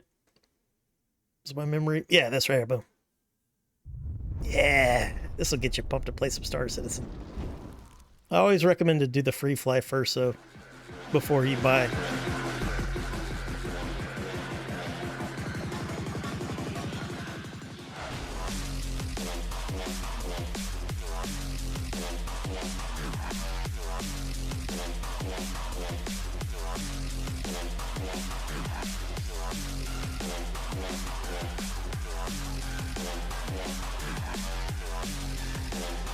So cool, man. This was like 2019, 2020 he was doing these.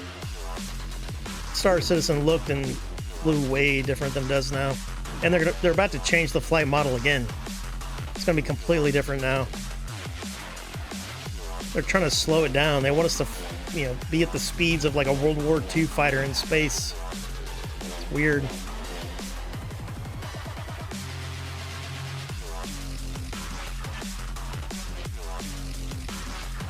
I always like the music you choose for your cinematics. It's like groovy EDM stuff.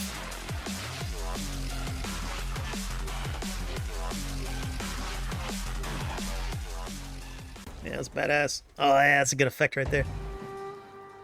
I need to get into doing more proper editing. I always tell myself that, but then I get busy in real life and shit happens. Yeah. Which one's this? This one is Advanced Camera Tests. Nice. Yeah, I'm with you, Zach. I need to delete these. No, don't delete these, man. Definitely don't delete the tutorials, man. That's like nostalgia overload for a lot of us old Eve players. Like, who is that guy? I think he's like Dutch or something. He just makes these like sweet little PvE videos like every day for years. He just makes them, and it's like I haven't watched him in a very long time, but I used to watch him with like my morning coffee type stuff. I just put on it. He does like industry. He would do industry like on that last high sec system to oh, what the fuck, Pravi. I can't remember his name, but anyway. A lot of nostalgia with those videos. All right. I got to take a quick 2-minute break, ladies and gentlemen. And we're back. We're going to go in the arena and try to do some training. Get our guy leveled up a little bit. The Disarray video had the best Saber cinems. Was it on that playlist? Let's see, did I exit out of that? Looks like I did. Control. Alright, Star Citizen Disarray. You've got Ghost Saber V2, Ghost Saber V1, Shipyard Trailer, Star Citizen Cinematic, Predator Scythe. Maybe you didn't put it on the playlist. What did you call it? Disarray? Yeah. Alright, so if we type in that tab, go here, please. Thank you. Let's type in Zach Disarray Star Citizen.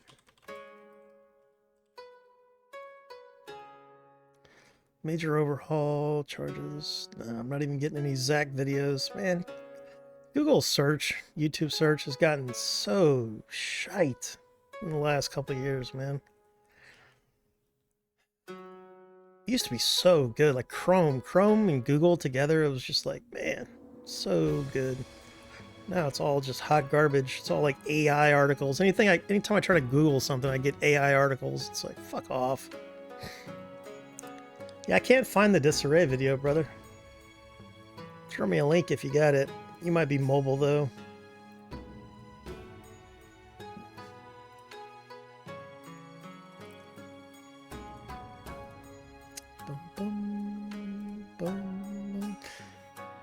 Oh, Lord plays Freelancer. Freelancer, I don't know if I ever played Freelancer. I think because I was always a console gamer. I was a console gamer almost all my life. You know, but I do believe I played Wing Commander, the sequel, and then maybe Freelancer. Here, let me bring up Freelancer, and I'll remember if I look at it. But Freelancer was like the shit for its time, man. Freelancer game. They probably got mods now that fix stuff, right? Yeah, so Freelancer HD gameplay, the full game, and that took this guy, or the video's 7 hours, 55 minutes. Freelancer review in 2022 space simulation for everyone. You know, I kind of want to watch that. Maybe I'll be the next Asmongold. I'll just talk over other people's videos, make millions of dollars. That's a good gig, by the way. All right, let's do that. I believe was the hotkey, correct? Yeah, nice. Do you got... I'll figure it out. All right, so I don't want to do that. Let's do... this guy might be annoying. Hello everyone, Hello. I'm Raleigh and welcome to the channel. Today I I would like like this to guy. talk to you guys some more about Freelancer. Last year we did a playthrough of the original game on stream, and I talked a little bit about one of the big mods for the game named Discovery. I ended up making a review video that was okay, it wasn't very good, and it really wasn't supposed to be a proper review, but more of a final impression after having played through it with you guys. Recently, a lot of people have not only been watching that review, but also been commenting on Freelancer and the mods for it, as well as discussing Star Citizen, which seems to keep being very disappointing to people with the way that the development is being handled. So I have decided to go back and do a proper review of I mean, the it looks game, like an and indie originally game I made wanted today, to right? also talk about the bigger mods for the game, but once I loaded some of them up, I quickly realized that these really need to have Is a this video of their own. Is this Chris Roberts Freelancer? I don't remember it looking like that.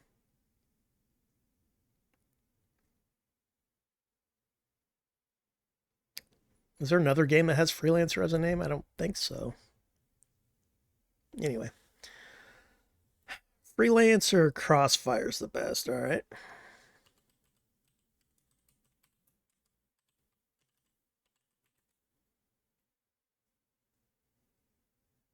A review of sorts.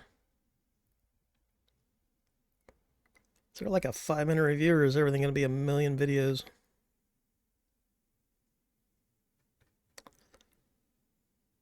Well, this one's 7 minutes. Freelancer has always been a game that's been quite close to my heart. Ever since I first played it in the early 2000s, it's been a game that I always look forward to revisiting.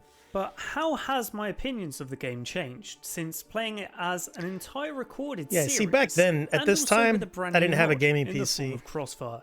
Before we carry This on, would have been like the early mid-aughts. I do not intend to I was come across Xbox, as a professional reviewer. PlayStation 2. I have no intentions of becoming one. I was and playing I a lot of probably never Halo. will be one. But And if it was like late as I have 90s, finished I had a Let's Play, gaming Let's get PC, into a review of Freelancer, but I never really played it. featuring the Crossfire mod. First off, let's talk about the story, which is gonna be hard to do because I will be looking at it through rose-tinted glasses.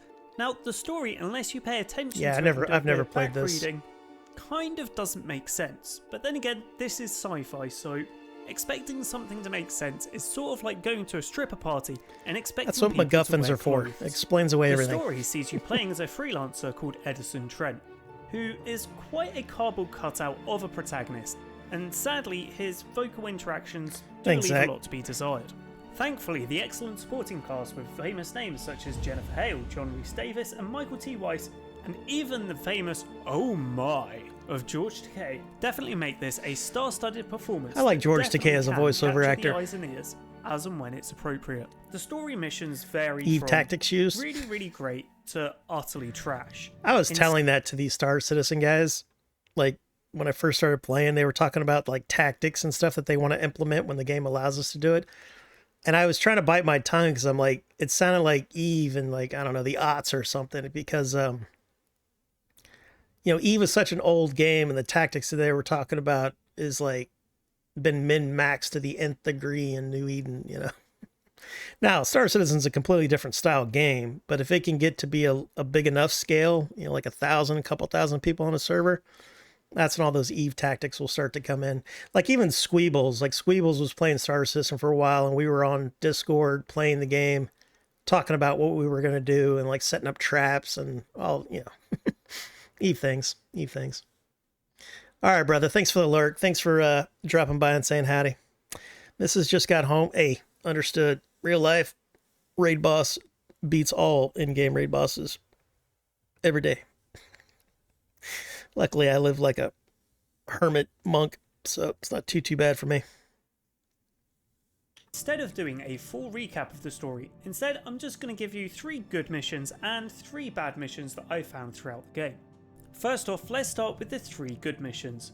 These would be the Escape from Liberty, which has you pitching yourself and Junie up against And for you guys that don't know, Chris Roberts, the guy who's making Star Citizen, or the guy who's this mission taking money and paying other people to make it. Of combat, but with the ultimate expansion, He got famous making a game called Wing Commander way back in the day, before a lot of our times. You find out that you have to go to a brand new house called Bretonia, and it's legendary. And then they made a sequel, and then they made this. This was like his magnum opus. The next mission that is he got fired from this job though because he was taking too long. Bretonia, where you have to that explains a lot with Star Citizen. HAL 29 system.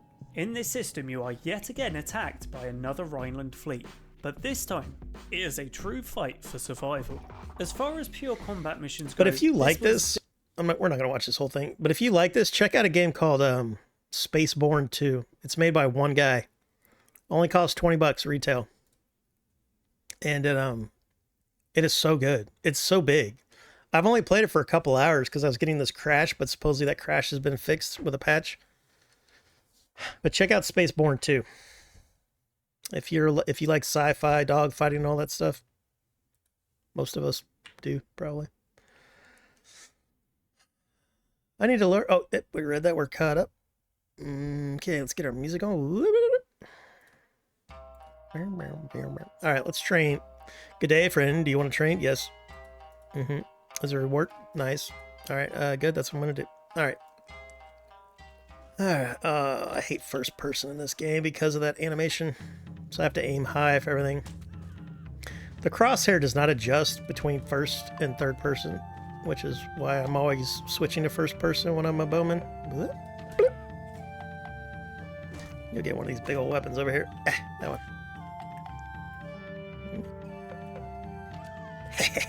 Sneaky, sneaky! Gotta watch out though, because these guys spawn all over the place. Drop that. Pull out this. Boom! Blammo! Blam! Oh, he got me.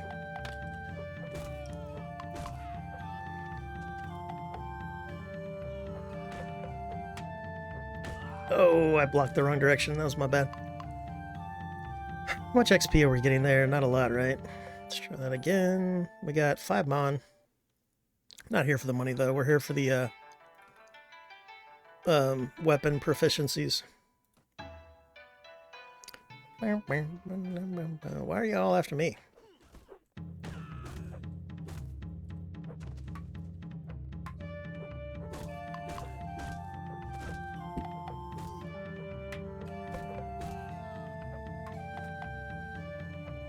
Oh, blocked the wrong way. I don't know why my blocking's so bad right now.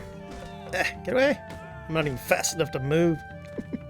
Athletics is important too for this kind of stuff. Nope, don't shoot me with that. Man, quit chasing me.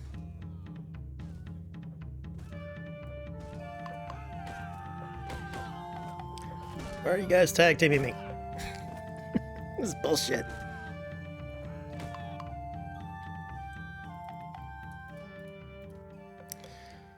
Alright.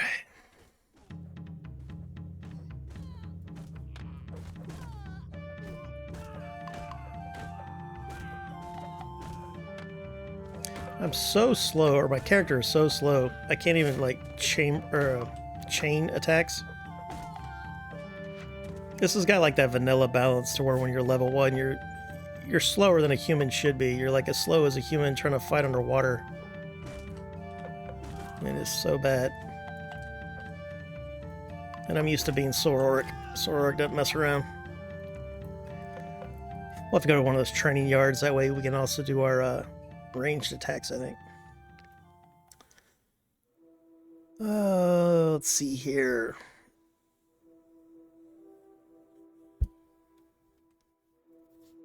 Lord Ulrick says, most important in this mod is the atmosphere. High quality graphics, high quality music tracks, and more than 150 very detailed systems. That's super cool for freelance. I might actually play Freelancer since I've become a Star Citizen fanboy. Let's go ahead and click on that. It's a ModDB mod. We trust ModDB. Let me bookmark that. Let's put that on my bookmark bar so I don't forget it.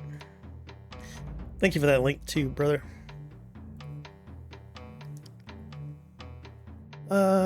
Detailed systems, new voice samples, stunning effects, many challenging quests, tens of thousands of small side stories and rumors. That's cool. Fantastic gameplay and hundreds of cool ships. Those are my favorite type of games to play, like Warband. Older games with a huge modding community. They're so good.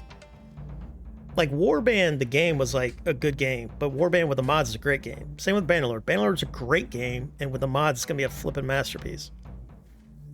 Yeah, it's super cool. Be used to that feeling playing SE, yeah, that's for sure. Oh yeah, let's watch the Zach thing.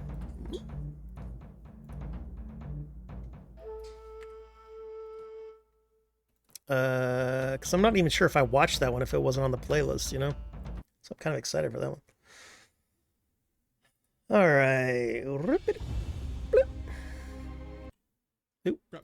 My hotkeys for the stream is like my numpad, so it messes with a lot of video players.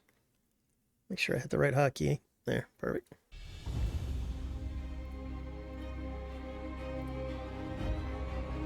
Let me know if the audio is too low or high. It should be about right.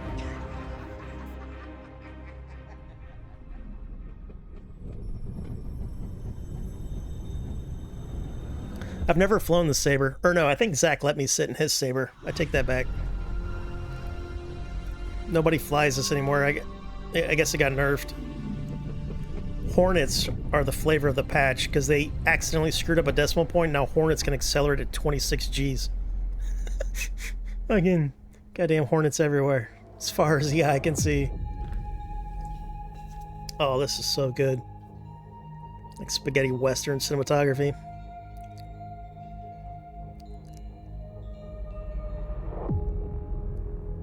Yeah, I don't think I've seen this one, man. Or if I did, I forgot. You know, because I watched it a year ago or whatever. And his EVE cinematics were amazing. I loved like your PvE cinematics for EVE Online. I love them things. Because I'd get bored of PvE and then go watch a Zach montage PvE to get me pumped up. Like in Loki Dead Sight Runner or something. I like the Gila. I like running Dead Sights in the Gila. Garistas. This is really well done, man. Is this when they first introduced these things? Like the junkyards and stuff? That was before my time.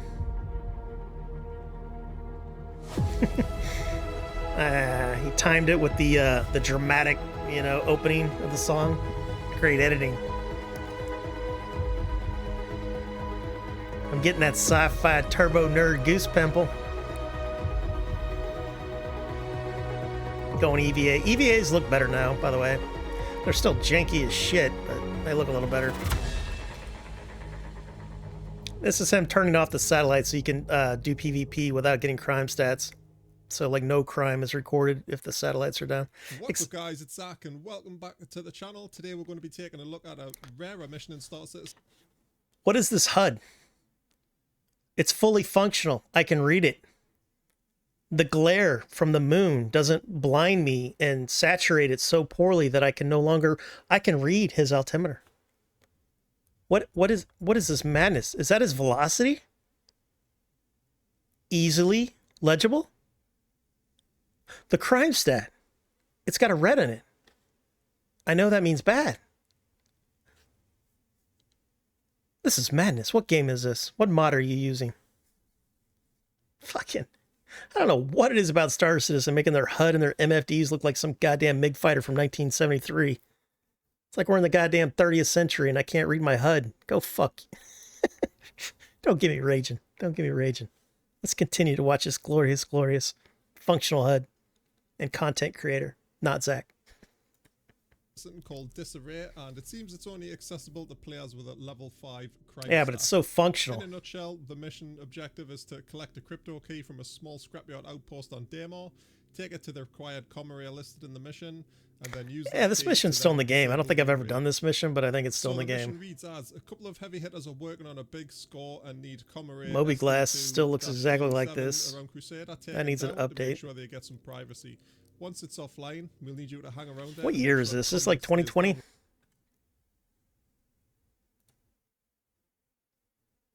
2019. So I think, Zach, you stopped playing in like 2020-ish. But like that, the 2019 HUDs, those were, I wish we had that. And customization so I could change colors of things. Like my brother started playing this a couple months ago and he's colorblind. And this game makes everybody feel like they're colorblind. Because you can't read anything. You can't flip and see anything. It's so bad. I don't know. Fucking... long enough.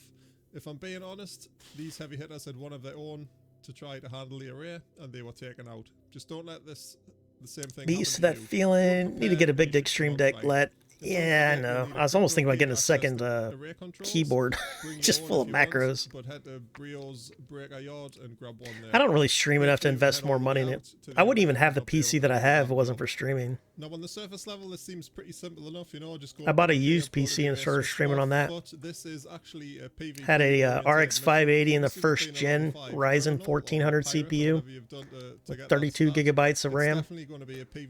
And I started streaming on that. And then that got me the Bloodlust. And then I bought this one during the pandemic. I don't recommend that. As Paid soon a as you couple start $100 hacking the too much convoy, for a it. counter mission will activate for the non-criminal players to accept that are currently on the server. This makes things a little awkward. It's hard if for you're me to doing it spend a lot of solo money. because you actually need to sit in the array and wait for the hack to complete, and then offline You can get the some array, cool and that's PV. I had a plenty really for cool someone PvP to fight walk here in, destroy your because I was defense coming to station, turn it back sneak on into for a the array mission, itself, and there was a kill player them. there, and him and I had this Also, really a quick groovy side note, the gunfight. It was like a crypto key John collected Wick from zero Rio's G yard gunfight. can actually be So used good. to clear a crime stat at Korea or Lyria if He you got me, decide to though. go off mission, which saves you then like 8k credits, right? I blame desync. Of course, as in most things in Star Citizen, Dude, bringing look the how backup is fucking always a fat. better way Oh of keeping yeah, your you can't do goals. that This anymore. means while you're running the hack He's pulling like inside, 18 your Gs on automates can strafes. cover and engage No any way. incoming players trying to run the counter mission. No The way. mission for us has been great on both sides. Oh, of the look launch. how There's a simple, legible effective everything branch is. and mission system that's in Like place his for the game flipping, right now, which in this like case is become a criminal. this thing right Get there. access to the mission, It's so activate the mission, shit in the current counter way, mission generation, and then and you add can't it to the strafe game. nearly as hard as he's strafing Gaining here. access to the mission isn't simply done by just having a level 5 crime stat though. We're still trying to figure out exactly how it works. I wanna and play what this sort of game. standing you need for it. We're speculating that killing bounty hunters which are trying to claim your bounty a few times will give access to the Give mission. me a but nervous really we twitch can't really say. of envy. Anyone that knows the information, please post it in the Saber description cockpit down is old AF. Yeah, I'm with you. I'll add Looks that to good the though. video later. Something like And that. finally, guys, I just want to show you how we ran this mission as a group. So we had one fleet member. What kind of inside, performance did you get in Star Citizen at this time? Like your frames per second and server frames per second. Like recently I'm getting 30 to 40, man. My buddy with a 3090 and a Ryzen 9 million, he was getting like 20 frames per second on Orison. That's my buddy Dexos. He plays EVE Online. That's him and I met playing EVE Online in 2013. We were both new bros. No, he's my space wife. Look at that crosshair, man. So good. And that's it, guys. Hope this video has been helpful or insightful. Links to Discord, socials, along with my Star Citizen referral code are down in the video That's description so below. good. And I'll catch you in the next one. Moby Glass needs an update, man. Good video, Zach. Made me green with envy, but what are you gonna do?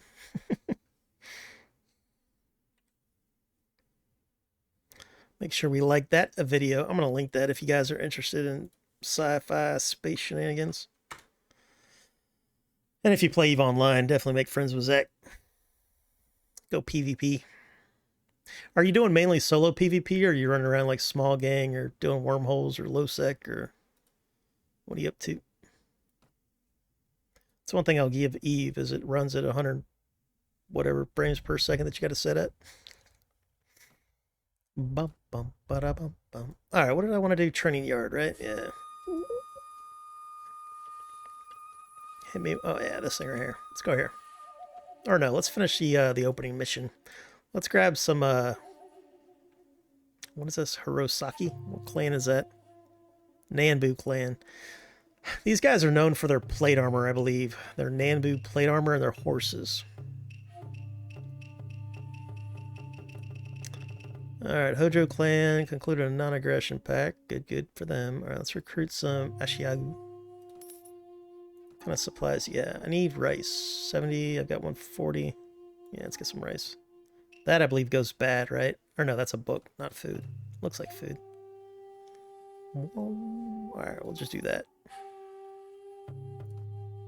I can find work in a village, huh? The whole village needs a lot of people to help hoe the rice harvest. Hoe the rice? I've never... Haul? Is that a typo or is that a word, hoe? Well, I mean, I know hoe is a word, but I've never used it in this context. The work is physically punishing. Iron flesh. Do I have a lot of iron flesh? I don't know. Where to... You'll work for 3 days under the total care of the villagers. They will feed and house you. They have no money. However, at the end of the 3 days, you'll be paid in kind. Let's try that, see what happens. I don't think I have any iron flesh, though. Solo small gang can get 450 frames per... Oh, yeah, Eve's got... I usually limit it to my monitor's refresh rate, so I'm not burning resources. But yeah, you can get a ton of... Somebody was telling me, though, with the new hangars inside Citadels, they actually drop below, 100 FPS or something. I thought that was funny. Dude, I remember on my old laptop when Eve, every time they update their graphics, I'd cry a little because I'd lose frames. Like when I was first being an interceptor pilot doing tackling, well, I was in the initiative. We had this big fight. It was the first Titan I'd ever seen, Honey Monster. It got killed in the 2016 war. My first Titan that I saw. But anyway, when I was being the tackler on a crow, I was getting like 10 frames per second or something stupid. It was like a couple hundred versus a couple hundred or something. It's funny. But I was playing on an APU, AMD APU from 2013. I still have it. It's in my closet somewhere. I don't think it cranks up. I'd have to repaste it. All right, the Grateful Villagers lacking money compensate you with a sack of soybeans. They welcome you back anytime. All right, did I get like relations with them? Yeah, I did. Nice. So I got a +1 relation. Burning 3 days for this probably wouldn't be too smart. But, yeah. That's a proper lord right there.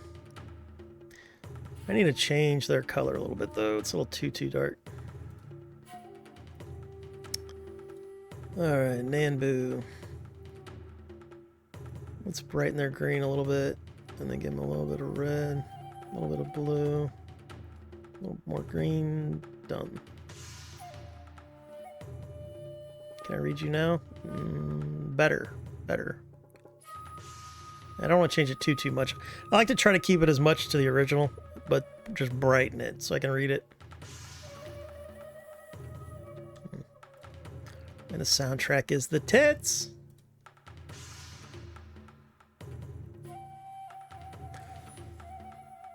Not that I let it go above 144. Yeah, in the same way. I locked my Eve at 100, whatever my roof. Because I used to, my first piece, you know, gaming PC that I got recently was 75 hertz. So I lock it at 75. And then if you're one of those guys with a bunch of alt accounts, you can lock those at like, you know, 60 or 30. I think they have it set now to whatever account isn't priority drops to like 30 to save resources.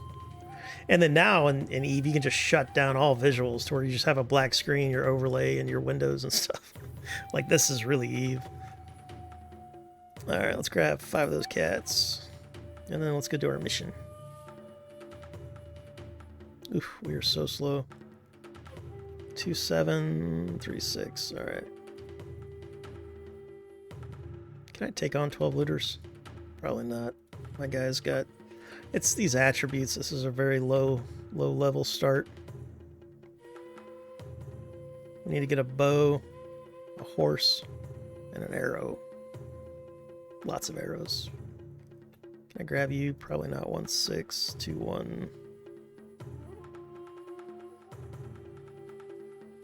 Nice. Surrender or die, scum. This doesn't have the captain's options like a lot of the mods we play. Which is fine. We can manually do it. Alright, let's... How close are they? Okay, they're right here. Let's stay on this hill. Get a little bit of advantage. High ground. We all know the high ground is what you want. You guys sit here for half a second.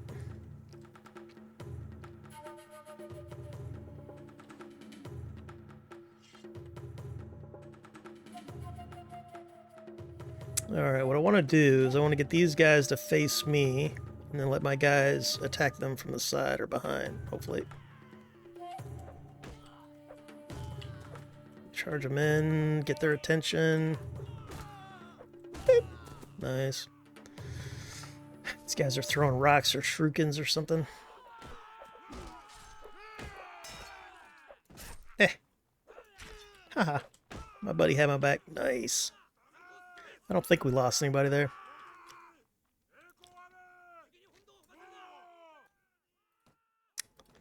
And we got 4 looters. Ooh, nice. Boop. Boop. Oh, I got a hat. Very happy about that. I don't want that anymore.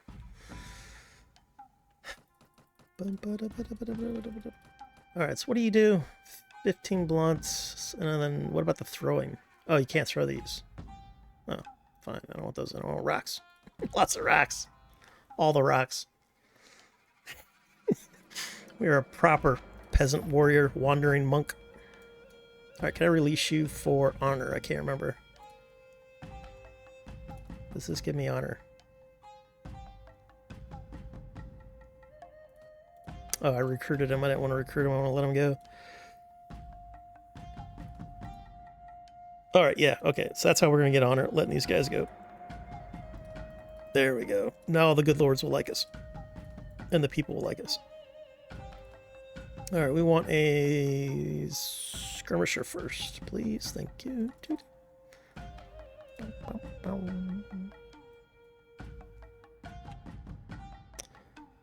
All right, another pack of looters. Anybody dead? No, we're all alive. Let's go grab these looters. Get over here. Got him. Nice. Surrender or die, scum. Charging me. All right, so how do my peasants compare to just looters? Let's charge them in. Except for you. You come with me. You'll be silly, not use your bow. Actually, everybody, come over here. You're very fast. Early in the game, your peasants will be faster than you because they start you out at such a shit level. Yeah, come hang out over here, please. Thank you.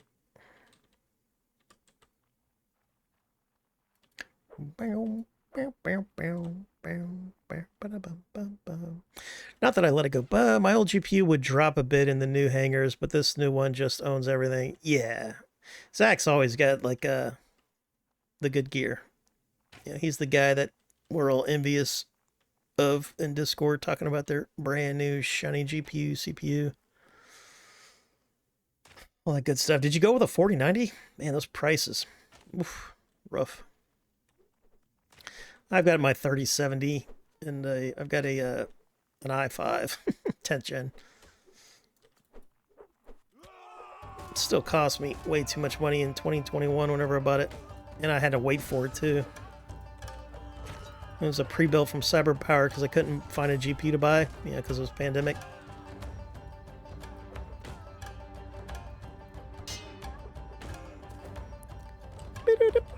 Oh, he got me. Yeah, he's so fast. No. I do like being a low level. It's a lot of fun. It's a completely different game at a low level. Also, ping me your address on Discord, man. Got a spare stream deck. Dude. I'm in the US, so isn't shipping like flipping? It's not worth it, because what is a stream deck?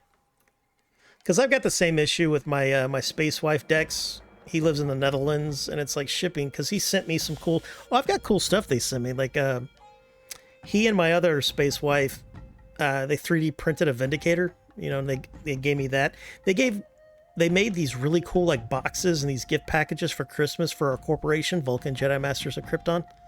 Currently recruiting. Boop. And so it had like our corporation's lore in a storybook form, because my buddy Dex, that's his job in real life, is this kind of stuff. And so it was like a box. It had my character as like an action hero on the side of it. It's so good. I'll show it to you guys on stream one day. I think I've showed it before when I got it for Christmas. But anyway, it's very expensive. And then we send each other stuff. I need to come up with a care package for one of them. But that is very generous, Zach. But I don't want you to be out of pocket or anything, or maybe I can pay for shipping at least. Nah, just a 4080. Was doing the AV1 encoding a bit. Looks mad. I still use NVENC, which is fine for Twitch, because Twitch, they only allow us, do the 6,000 kilobits. So it's like, I don't know, NVENC is the best for that. I found out why that is. It's because the NVIDIA people, the engineers, they work with the OBS engineers to tweak it. That's why NVENC is so much better than AMD, and AMD doesn't bother with that stuff. But it's like with the popularity of PC gaming now, which is blown up, caused by Twitch and live streaming, and so many people want to live stream, it's like, man, why doesn't AMD get on board with their encoding? Just a 480 was doing was running 50K bit rates and shit. I do that in recordings, but you're able to stream at 50K? It's fine, man. I don't mind sending it over. Well, I can pay for the shipping for sure. What does a stream deck... I think I looked at a review many, many years ago, and I didn't... I'm a penny pincher in real life. In game, I'm very much fashionista, spend all my money on, hats in game, but in real life, I'm a penny pinching son of a gun, man. It's the Elgato, right? I almost bought an Elgato microphone because the Elgato software is so good. I was watching a video of it. I ended up going with a HyperX because I like the way it sounded and I like the look and everything. and the only reason I wanted the Elgato is the hardware wasn't as good as what I've got now, but the software was really good. Yeah, so what does a Stream Deck give you that just like macros don't give me that I could do with a keyboard? I guess the pictures on the buttons, which are cool, the software, which will be cool. So I could come up with my own like OBS macros for like sound bites, which I've been wanting to do. When I play Star Citizen, all my hotkeys are taken. Like when, you know how Star Citizen's camera uses the numpad a lot? I kept fucking up my stream doing that. It's funny though. Yeah, that is cool. All right. How much is shipping to UK from Florida? How much does that cost me? Let's see here.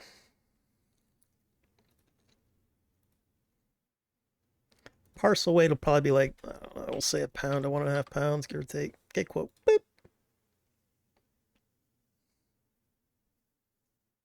Because I was going to ship a bunch of cool stuff to one of my buddies, one of my Eve buddies, but it was going to be like fucking, it was a crazy amount of money. And then he was going to have to pay money to get it out of like the import office or something. Yeah. Tens of dollars. 50K bit rates would look damn near like the game itself. It's more a lot of convenience, yeah. Because when I was setting up my stream, like my first, I don't know, year of streaming or whatever it was with a $450 used PC. But it was only a year old. You know, the guy bought it for his kids, but his kids didn't want it, so I got a really good deal for it. In fact, during the pandemic, I could have sold just the GPU for $1,000. But I gave that PC to family who needed a PC. Anyway, but it wasn't until I got my newer PC. So I was on like one monitor that came with it. So I got a keyboard, mouse, monitor, PC for $450. Streamed on that for a while. But you can, if you go back and look at my old highlights, you'll see the pixelation. That's the AMD encoder. The graphics card was fine for the games I was playing, the 580. It was a good card. But the encoding was shit. But anyway, so I've got two monitors now, and I've got I think I paid $1,700 for this PC, and it was probably worth $1,500 if it wasn't the pandemic. And I already want to upgrade it. It's funny. All right, man, need to hit the sack. We'll catch up. Hell yeah, 07, Zach. Oh, let me use my emote. Boop, where's my emote? My 07 emote. There it is. Boop, there you go, brother. Sleep well, dream of large women, sir. Or your wife, probably. Or just don't tell her about dreaming of large women. That, of course, is from a movie. I did not come up with Dream of Large Women. What movie was that?